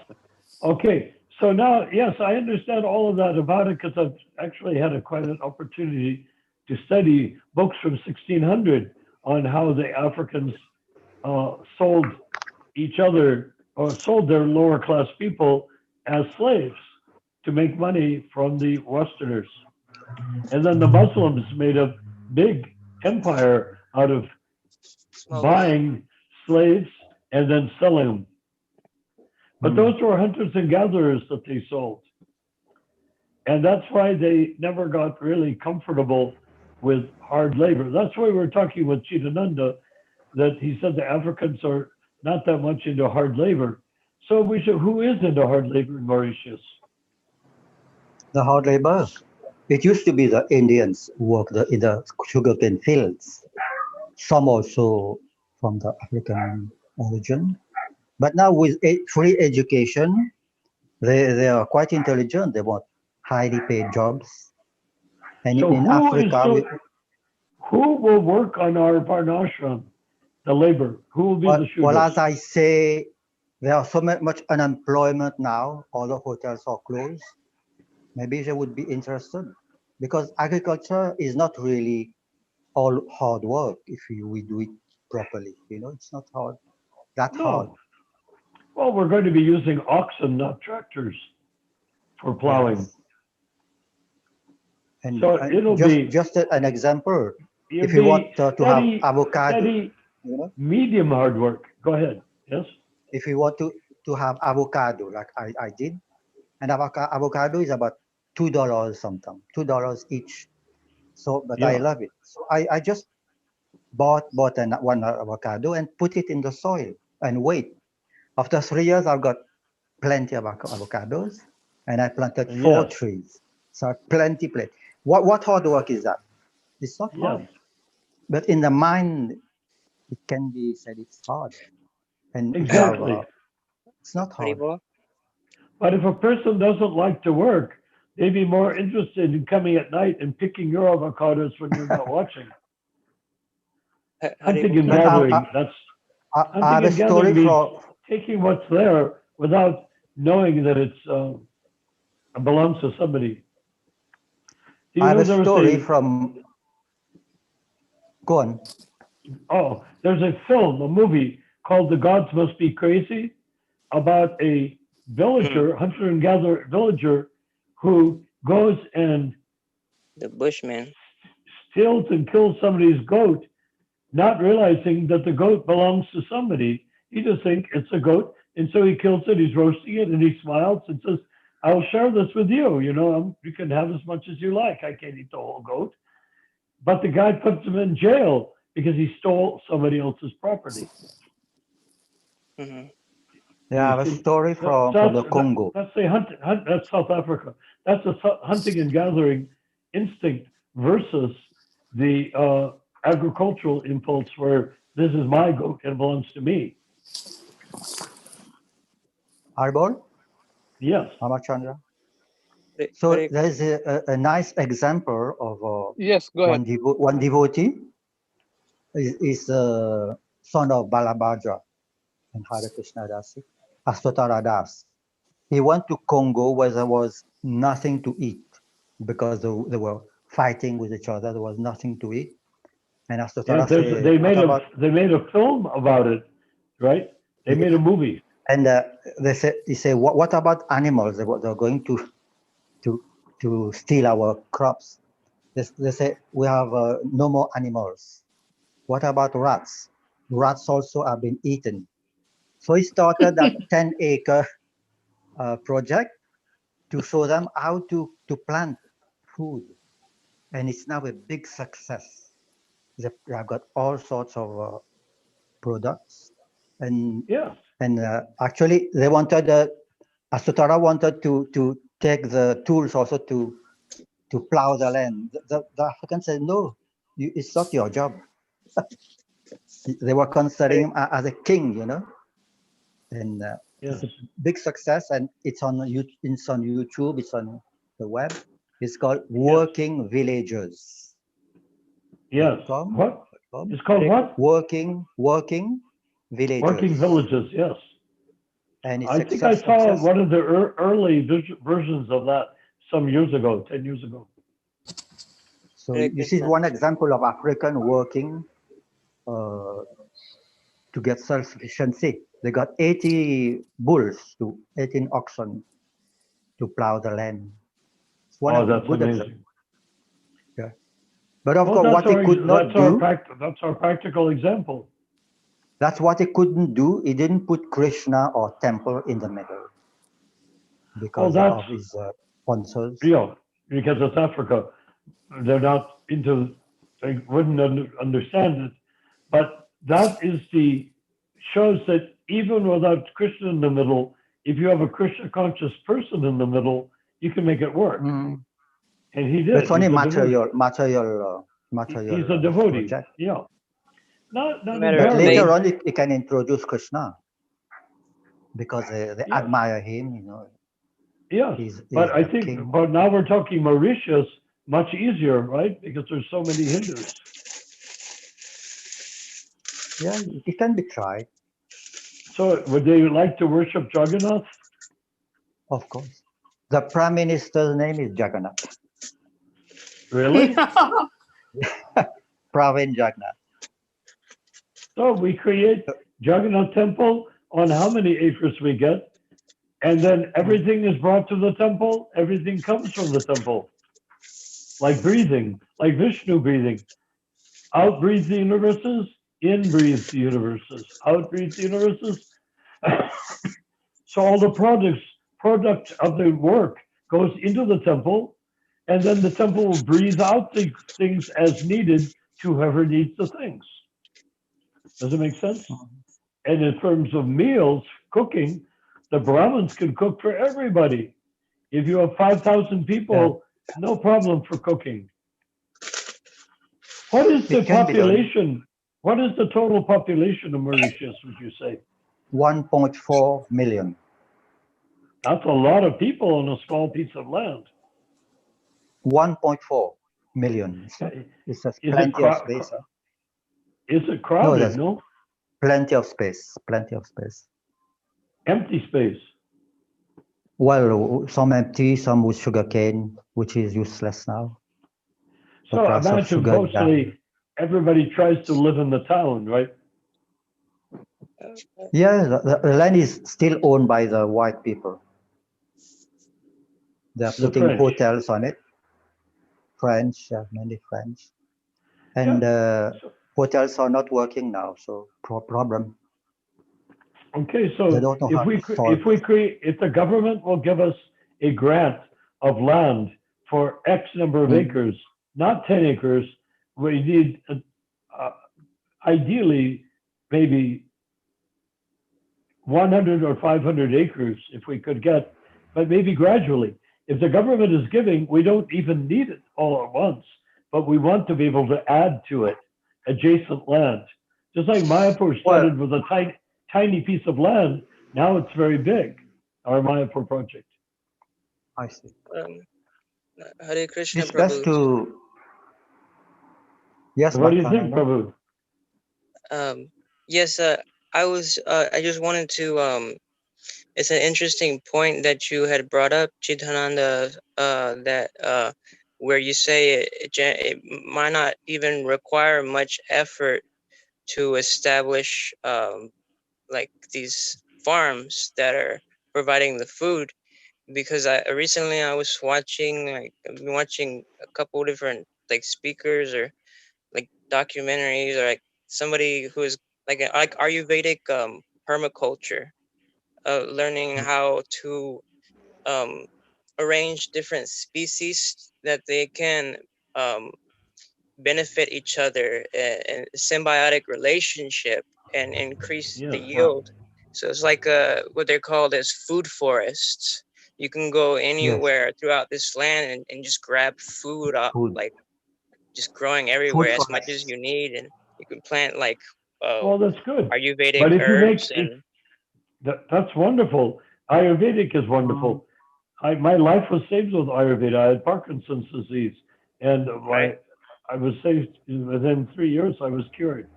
But the thing, Ayurveda. But the thing is, I agree with you. That's a perfect idea. So, but if we do it with Varnashram, then we have the temple in the middle. People join us. They stay there. They don't have to come and go taking the things that are growing. They can come and make it grow. And if there's so many of them, we start another project like that, exactly the same. Another Jagannath temple, another Shudra, Vaishya, Kshatriya, Brahmins, and feed everybody. They don't have to take the food because they don't have to cook. Like, imagine you got 1,000 people and they don't have to cook a single bite. They go to the temple and they eat there 3, 4, 5, 10 times a day if they want.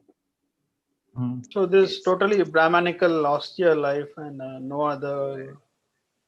It's not austere. Why austere? It's So plenty to eat. Plenty festivals.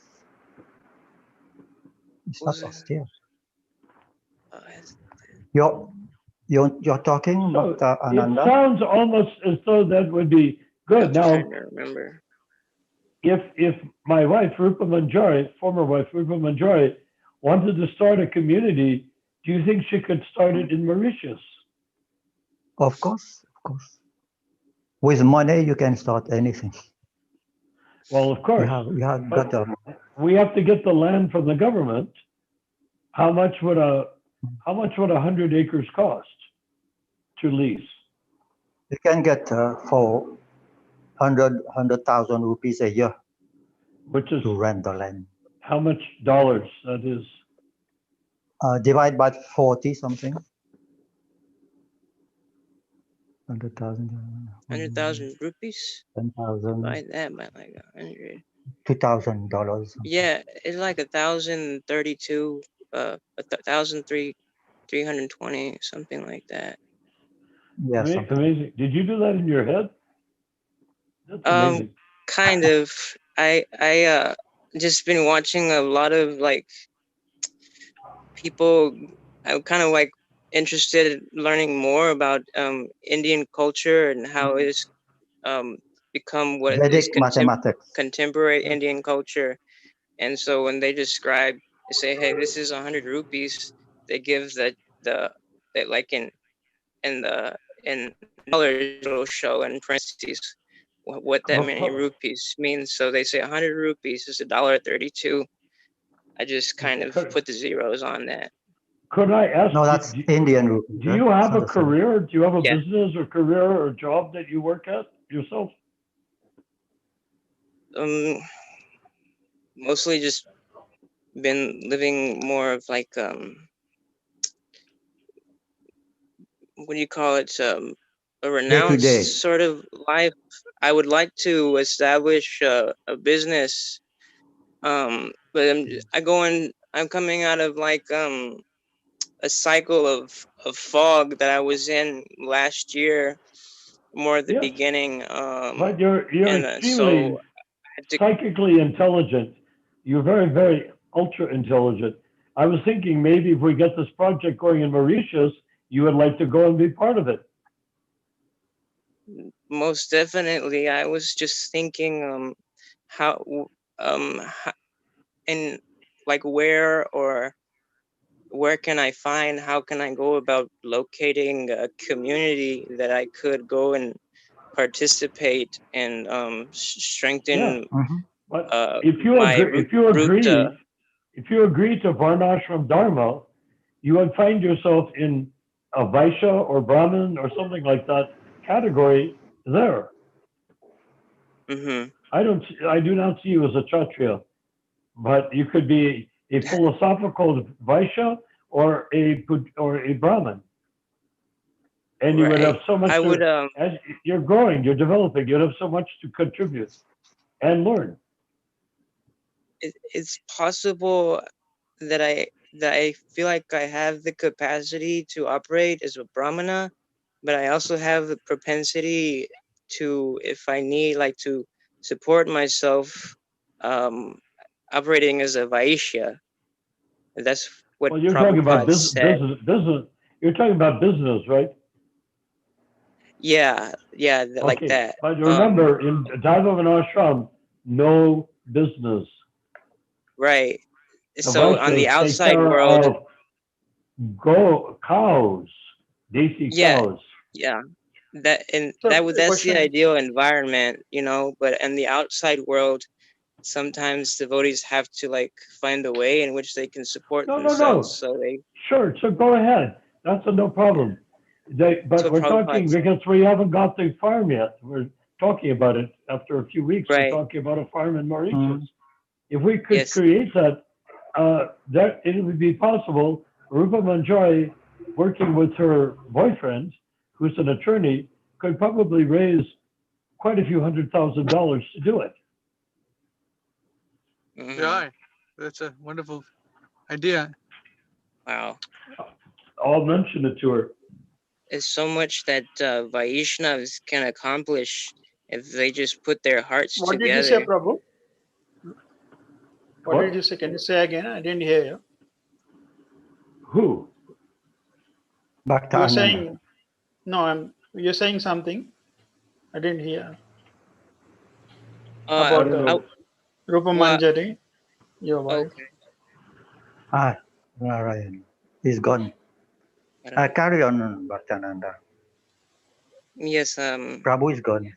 Yes, I was just saying that there's so much that Vaishnavas can accomplish, if they just Sure. put their hearts together. Not just our minds, but But like don't our forget the purified heart. politicians. The politician will try to stop you. It's not that they like Vaishnavism. In France, Yeah, we it's had not a in the. self-sufficient community, and the government came and said, "Please stop this project. We are going to give you money. You don't have to have anything, but stop your farm." Wow, they said Can you like imagine? this to you? To you? Yes, I was Wow. already came back to Mauritius, but that's what I heard Wow. after. I This is think what the demonic culture needs. They don't want self-sufficiency. They want supermarkets. They want artificial food. They want They don't want supermarket, they pure want things. wine, they want liquor. Yeah, they want meat. their own way of doing things, Oh. which is nonsense. It seems to me that they see Varnashram as a threat That's to right. capitalism. There's a Yeah. very, it'll bust the very seams of capitalistic society. But in countries like Russia, Poland, it's more accepted. They already Now it have is. communism in their head.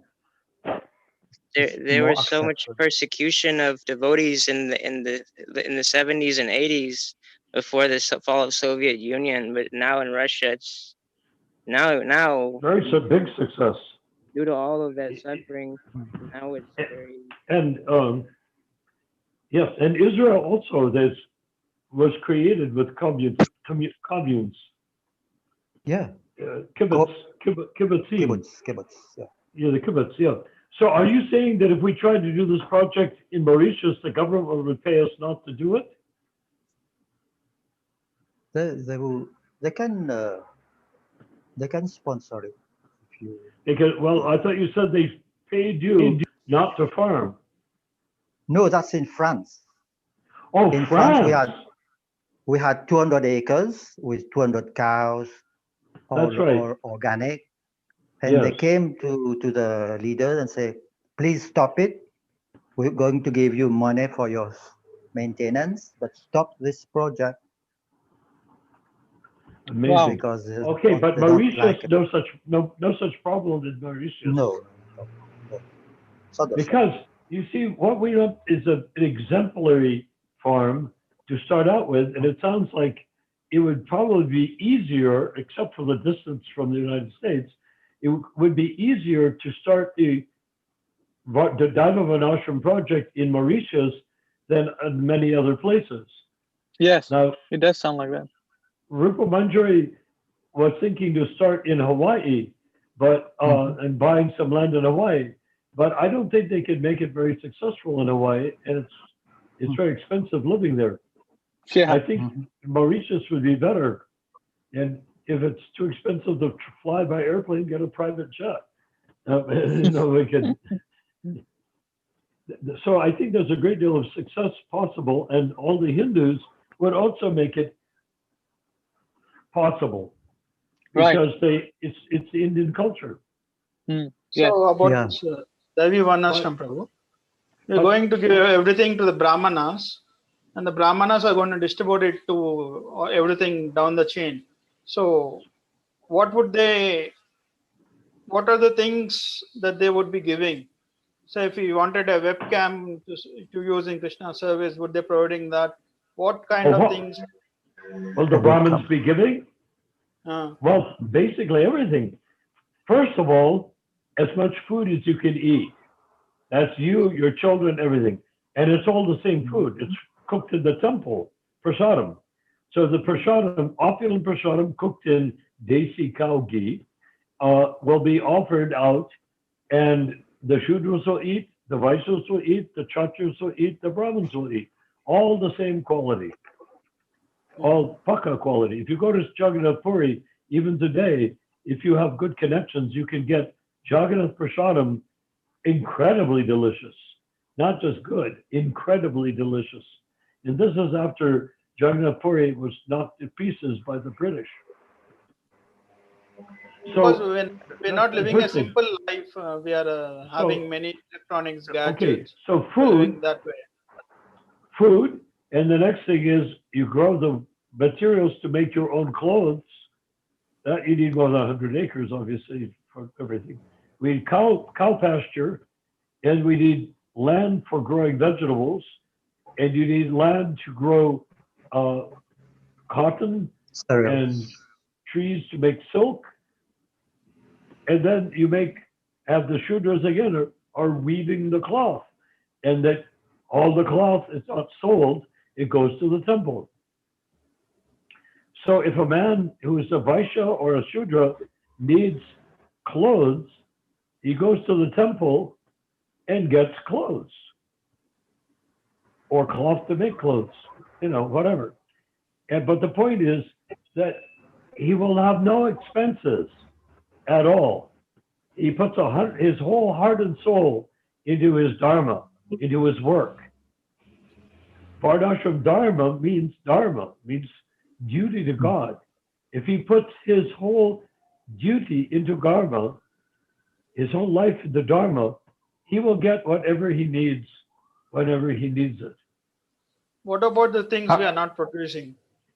What? iPhones. What about what? What about the things we are not producing in the Varnashram? Like what?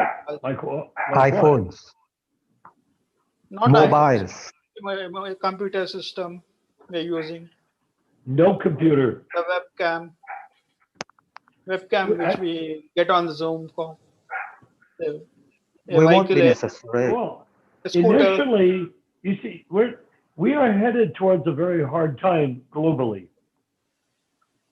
The idea of China taking over, I had a big conversation in Big Five sporting goods store today that with a lady who is a psychologist, and she was very much in favor of cutting down the borders and letting the people from South America flood into the United States unlimitedly. And I said, well, what will that do to the jobs of the people that are already unemployed because of the COVID vaccine? And she just, that's not where her brain was. Her brain was in not having any walls. I said, so if that occurs, we're going to be heading towards a time of great global misfortune. And Mauritius could be exempted from that if it's self-sufficient. But the whole thing with supermarkets will come to an end if there isn't any way to supply them. So if I would say we have got a number of years as things get increasingly worse for Daiva and Ashram to make increasing sense for as a solution. So if we create the model, and remember, the model means first we write the books, first we research what Prabhupada said, then we write the books to make it practical and work. A work in progress, because the book is no use until you try it, and if it needs to be adjusted, you adjust it. But the basic concepts in the book, and then from there, you create a learning, a teaching situation. So in Mauritius, people could fly there from all over the world and get college degrees in Varnashram Dharma, or they could add to their sociology degree or something of that sort by going and studying Varnashram Dharma as it's being done. And then after that, they can open up community college classes with the movies, just like your movie from Africa. That could be, which country in Africa is that? The Congo. What? Congo. Congo. Okay, yes. Congo. Well, Congo is actually pretty advanced. A lot of people from Congo come to the United States.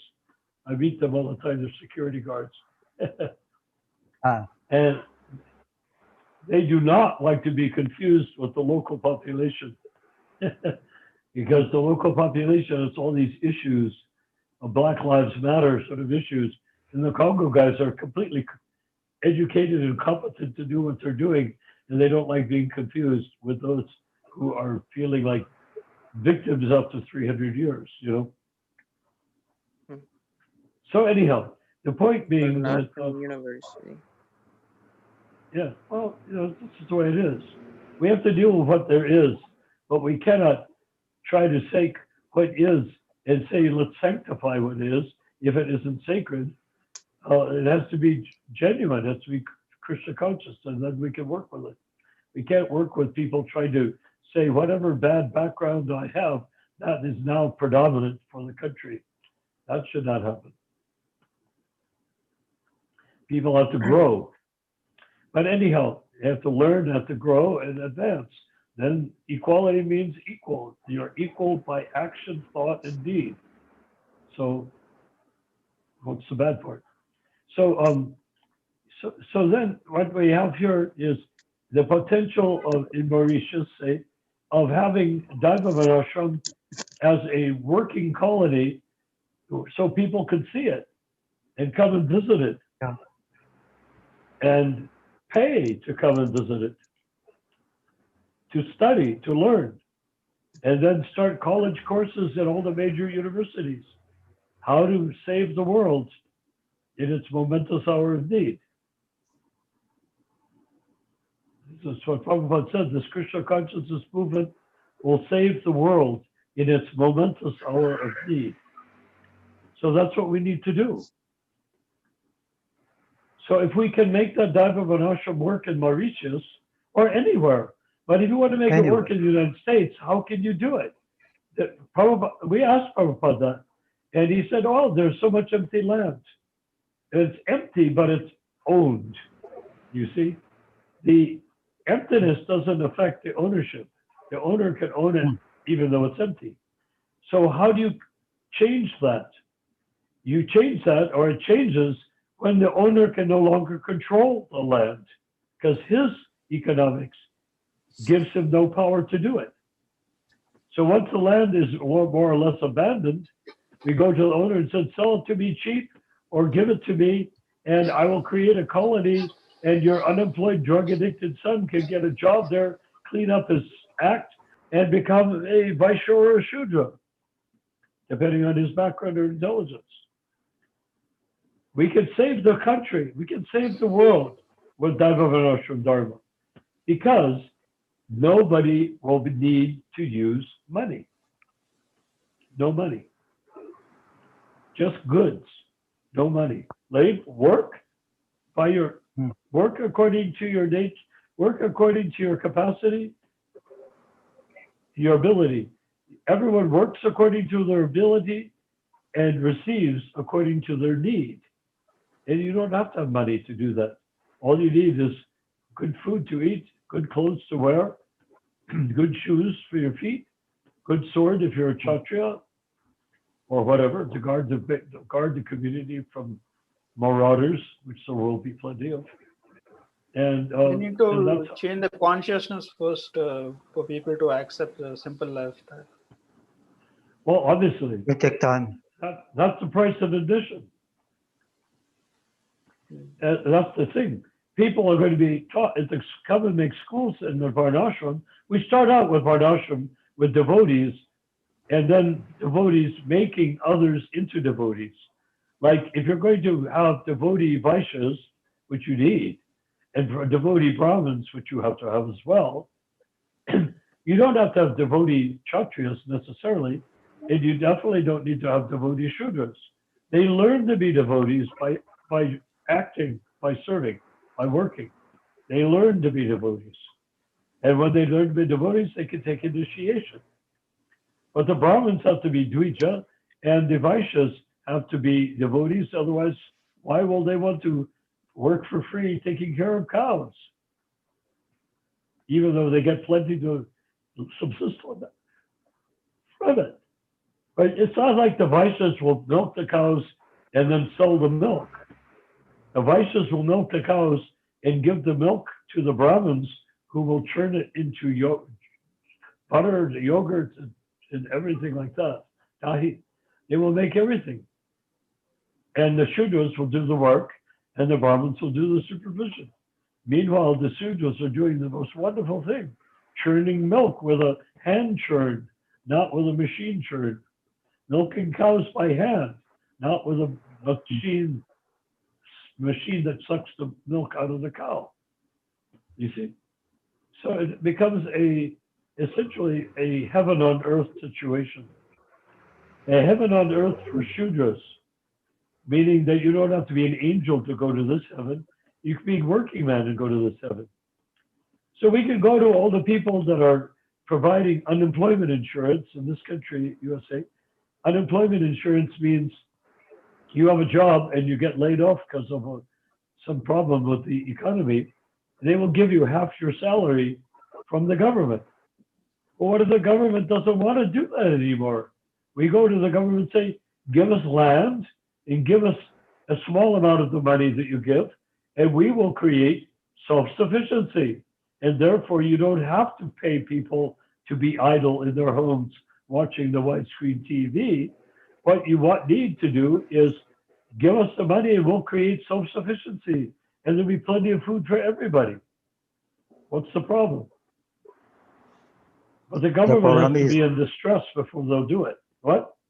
Greed. The problem is the Asura have got other plans. There's And greed. they got no money problem. The demons, the Asuras. Who are? In The Asuras. The richest Demons. people on earth. They've got Demoniac. other plans for humanity. well, the No, point they- is,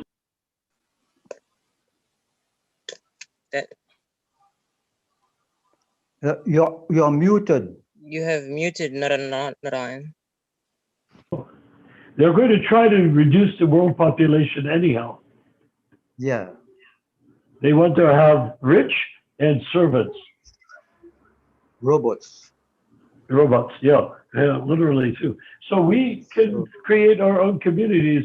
It will not be impossible. Because when you have Yeah. all these people, there's going to be a lot of misery. Sure. It's already happening. It has already If happened. we say to the rich people, Bill Gates, we can make the people happy, and they will stay out of your hair, and you can become rich capitalist pigs as much as you like. And we will take care of these people that are bothering you now for money, and you don't have to worry about them. They're not even going to use the internet. They'll just be non-existent people in this country on land that you don't even want to use. Bill Gates is buying a lot of land. I don't know what for. Yeah, Because nobody knows why. unlimited. It's hard to say. Isn't he also involved in the vaccines and all that? He's All that involved stuff? in all that. Oh yeah. He's involved in GM food, GM agriculture. I Also can't It's hard help to but say. consider It's that. hard. He's got plenty of money for himself, but it's hard to say if he's trying to help people with vaccines or trying to control people with vaccines, or maybe both. Exactly.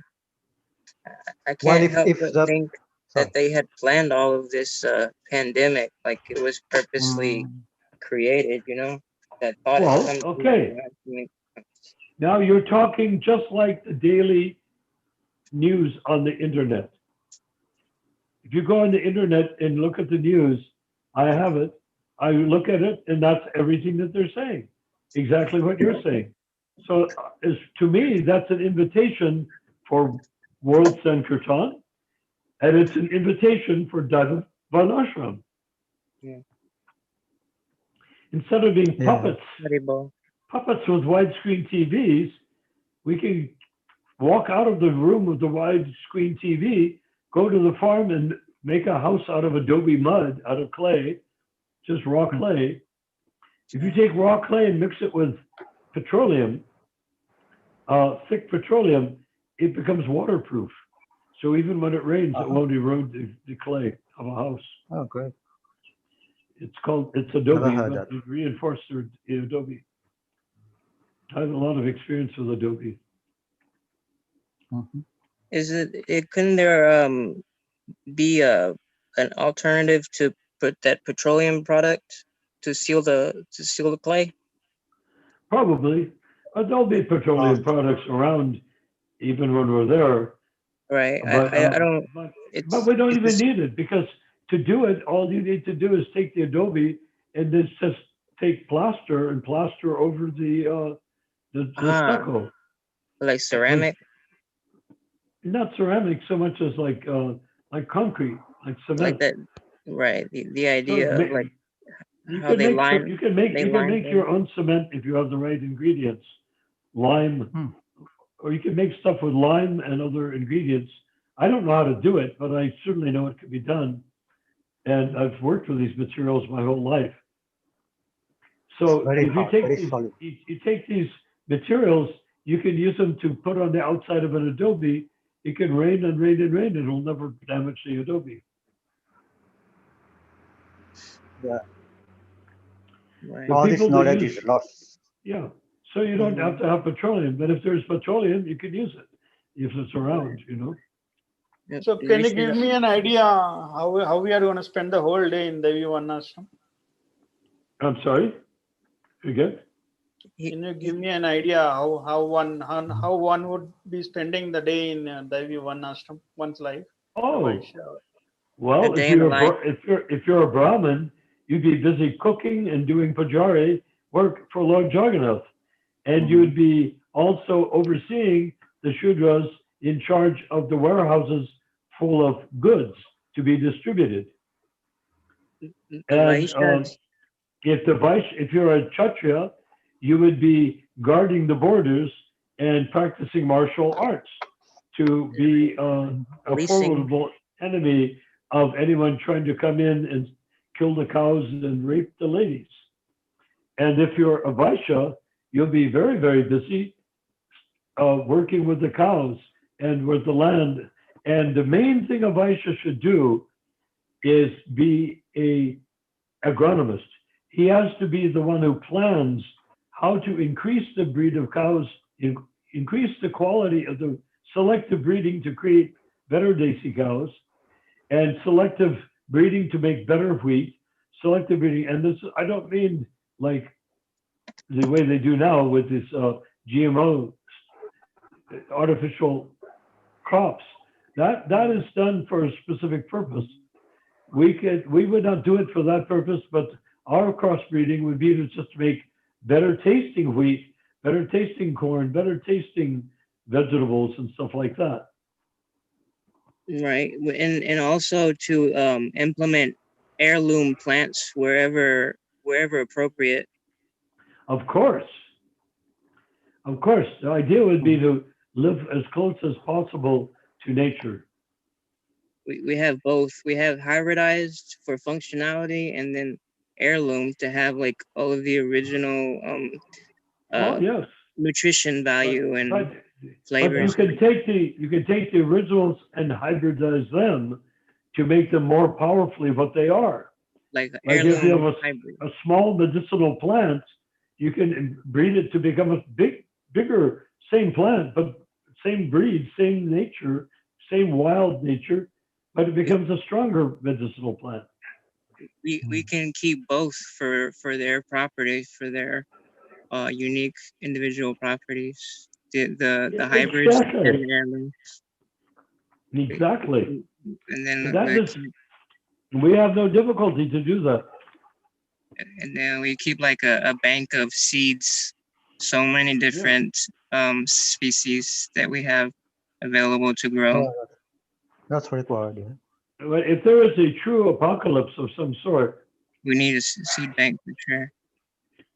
A breakdown of society, no transportation. It may be hard. We want to get daisy cow, daisy bull semen from India.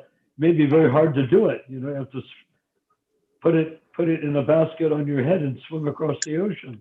Then we don't know how we're going to have to do that. Mm-hmm.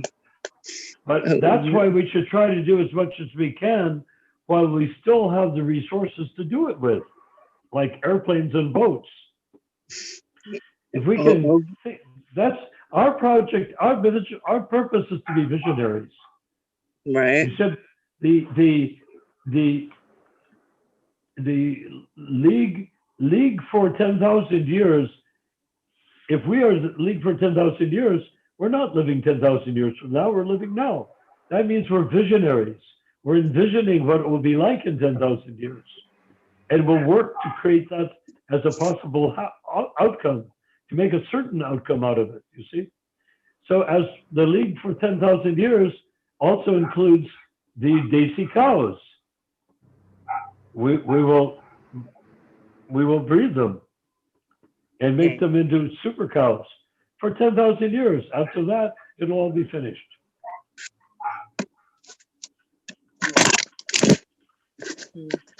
But the nice thing is, even when the daisy cows die off in 10,000 years, they too will go back to Godhead.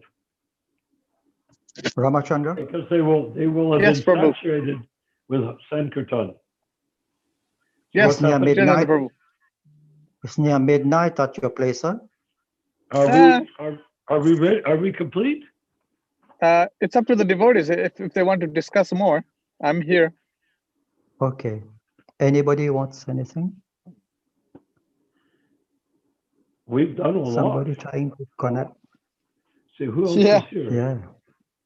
I'm here. For us, it's Mahaprabhu Das is here. Ananda. Mahaprabhu is here? Yes. I can't see him. Okay, so what do you want to put in your 2 bits worth? Mahaprabhu, go ahead. No, he's not. I can't see him. Oh.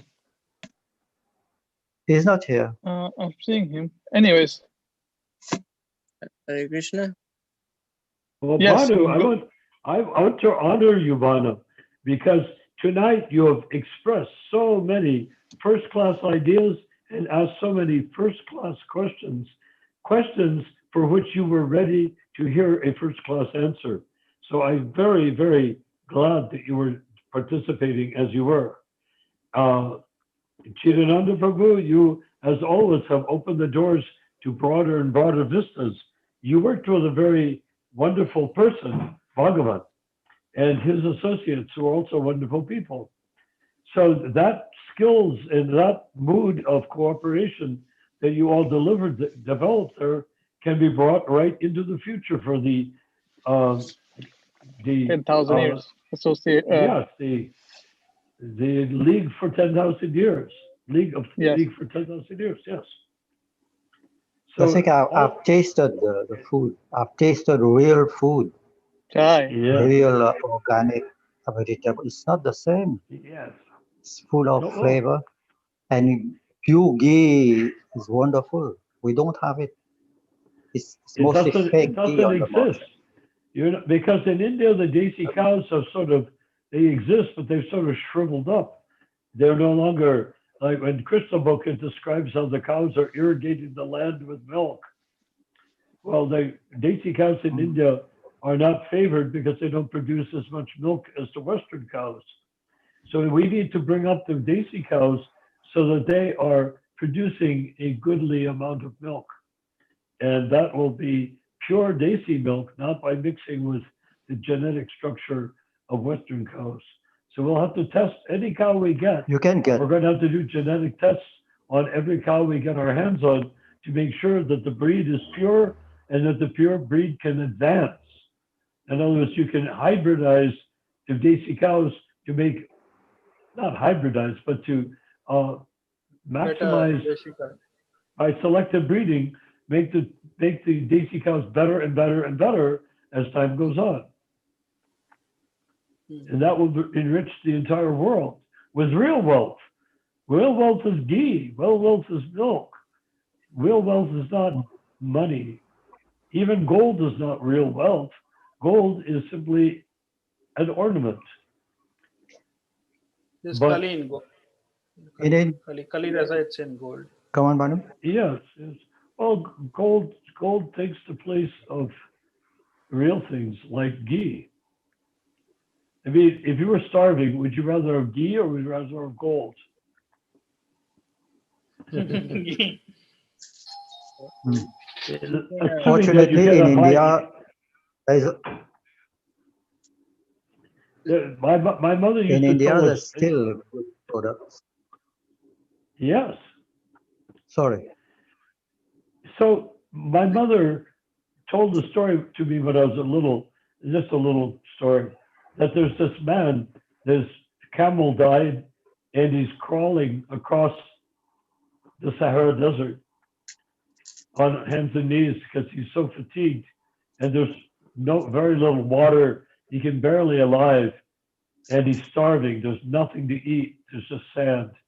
So he comes crawling along, and as he crawls, he puts his hand over a bag, and inside the bag there are lumps. Not a very big bag, but a bag that's bigger than his head. He reaches and he feels lumps. He's extremely excited, and he opens up the bags and he takes out emeralds and rubies, and he lets them drop on in the sand and he says, "Oh, how horrible! I had hoped they were dates to eat. Dates." He thought the rubies and diamonds and emeralds.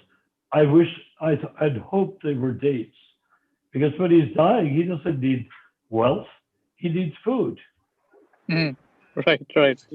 So that's our project, to develop food, and our duty as charitable Brahmins is to feed the Shudras. Make sure they are very well fed and their children are well fed. Why? You will never have a labor dispute if the Shudras are well fed. What are they going to do? We're coming here with clubs and scythes and spears. We're going to stab all of you, Vaishyas and Brahmins. We're going to kill you all because we want something to eat. He said, wait a minute. We've got tons of stuff to eat. We can't eat all of we have to eat. And it's cooked in ghee with choice spices, delicious Mahaprasad. Oh, we're going to put that on weapons. We don't have anything to fight about. That's why the wars, the revolutions take place. The people are hungry. That's what Marie Antoinette said. Why are the people crying in the streets? And they said, Madame, Your Royal Highness, because they are hungry. They have no bread.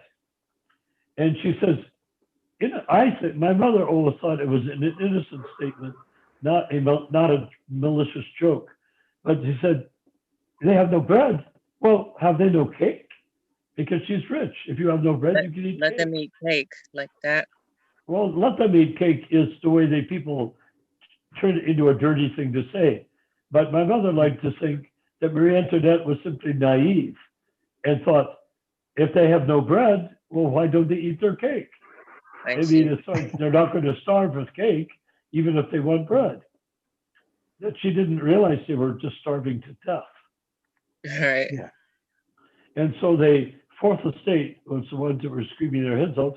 They came under Robespierre and they killed them all, including Marie Antoinette.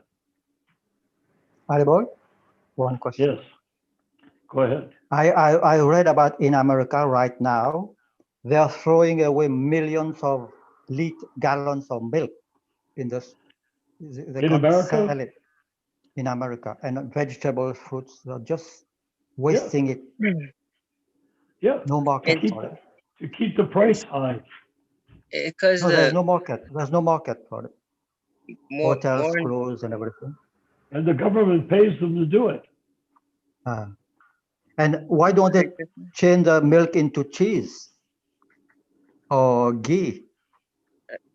Well, yeah, because they want to do what they're doing. Just like people are drinking skim milk in America, right? 2% milk or 0% milk of fat, no milk fat. And the milk they sell is only 4% milk fat. The question is because they take all the fat out of the milk by milking, when they process the milk, pasteurize it, they take all the fat out, then they add back in 4%, 2%, or 0%. And then they tell the people, you're better off without the butterfat because it will make you sick or get cancer or something like that, they say. But do you know what the real reason they don't put the butterfat back into the milk? They sell it as butter. They turn it into butter and sell it. So you sell the milk for the 0% milk for the same price as whole milk. And then you sell the butter on top of it for a very high price. Sure. This is the cheating thing that's going business. There's Hare Krishna. Enjoy. I was So going anyhow, to, I think that we are celebrating. Unless there's something more to say, shall we come back to everything tomorrow? I want to say I'm very proud and happy and honored to have been with you all tonight, because I was trying to say to myself, how will I convince everyone the Lord Chaitanya didn't want us to go back to Godhead inside of 10,000 years? That he wants us to stay here and deliver the fallen souls. But here everybody picked it up like crazy and accepted the idea that that's a nice thing to do. So I think, and I consider that's a wonderful thing that is accepted, and to ponder on it even more, because we can't leave, because we have to keep going till we're Uttamadarikaris here. And we become Uttamadarikari, we won't want to leave any more than Prabhupada wanted to leave. He came here to deliver us, not to leave. If you wanted to leave, you could have stayed in Vrindavan. Go back to Godhead. So if we become Uttamadarikaris within the next 10,000 years, we will stay here working to make men that are now in slaughterhouses, working in slaughterhouses, into Uttamadarikaris gradually, birth after birth. That's what we can do. Jai. So I think we'll end it here, Prabhus. Thank you very much for all the association. We'll continue tomorrow. Thank you, Ramachandra. Jai Prabhus. I miss not seeing your children tonight. Oh, probably tomorrow or They're not there. the next that's day. Okay. If they're there, it's good. If they're gone, I miss them.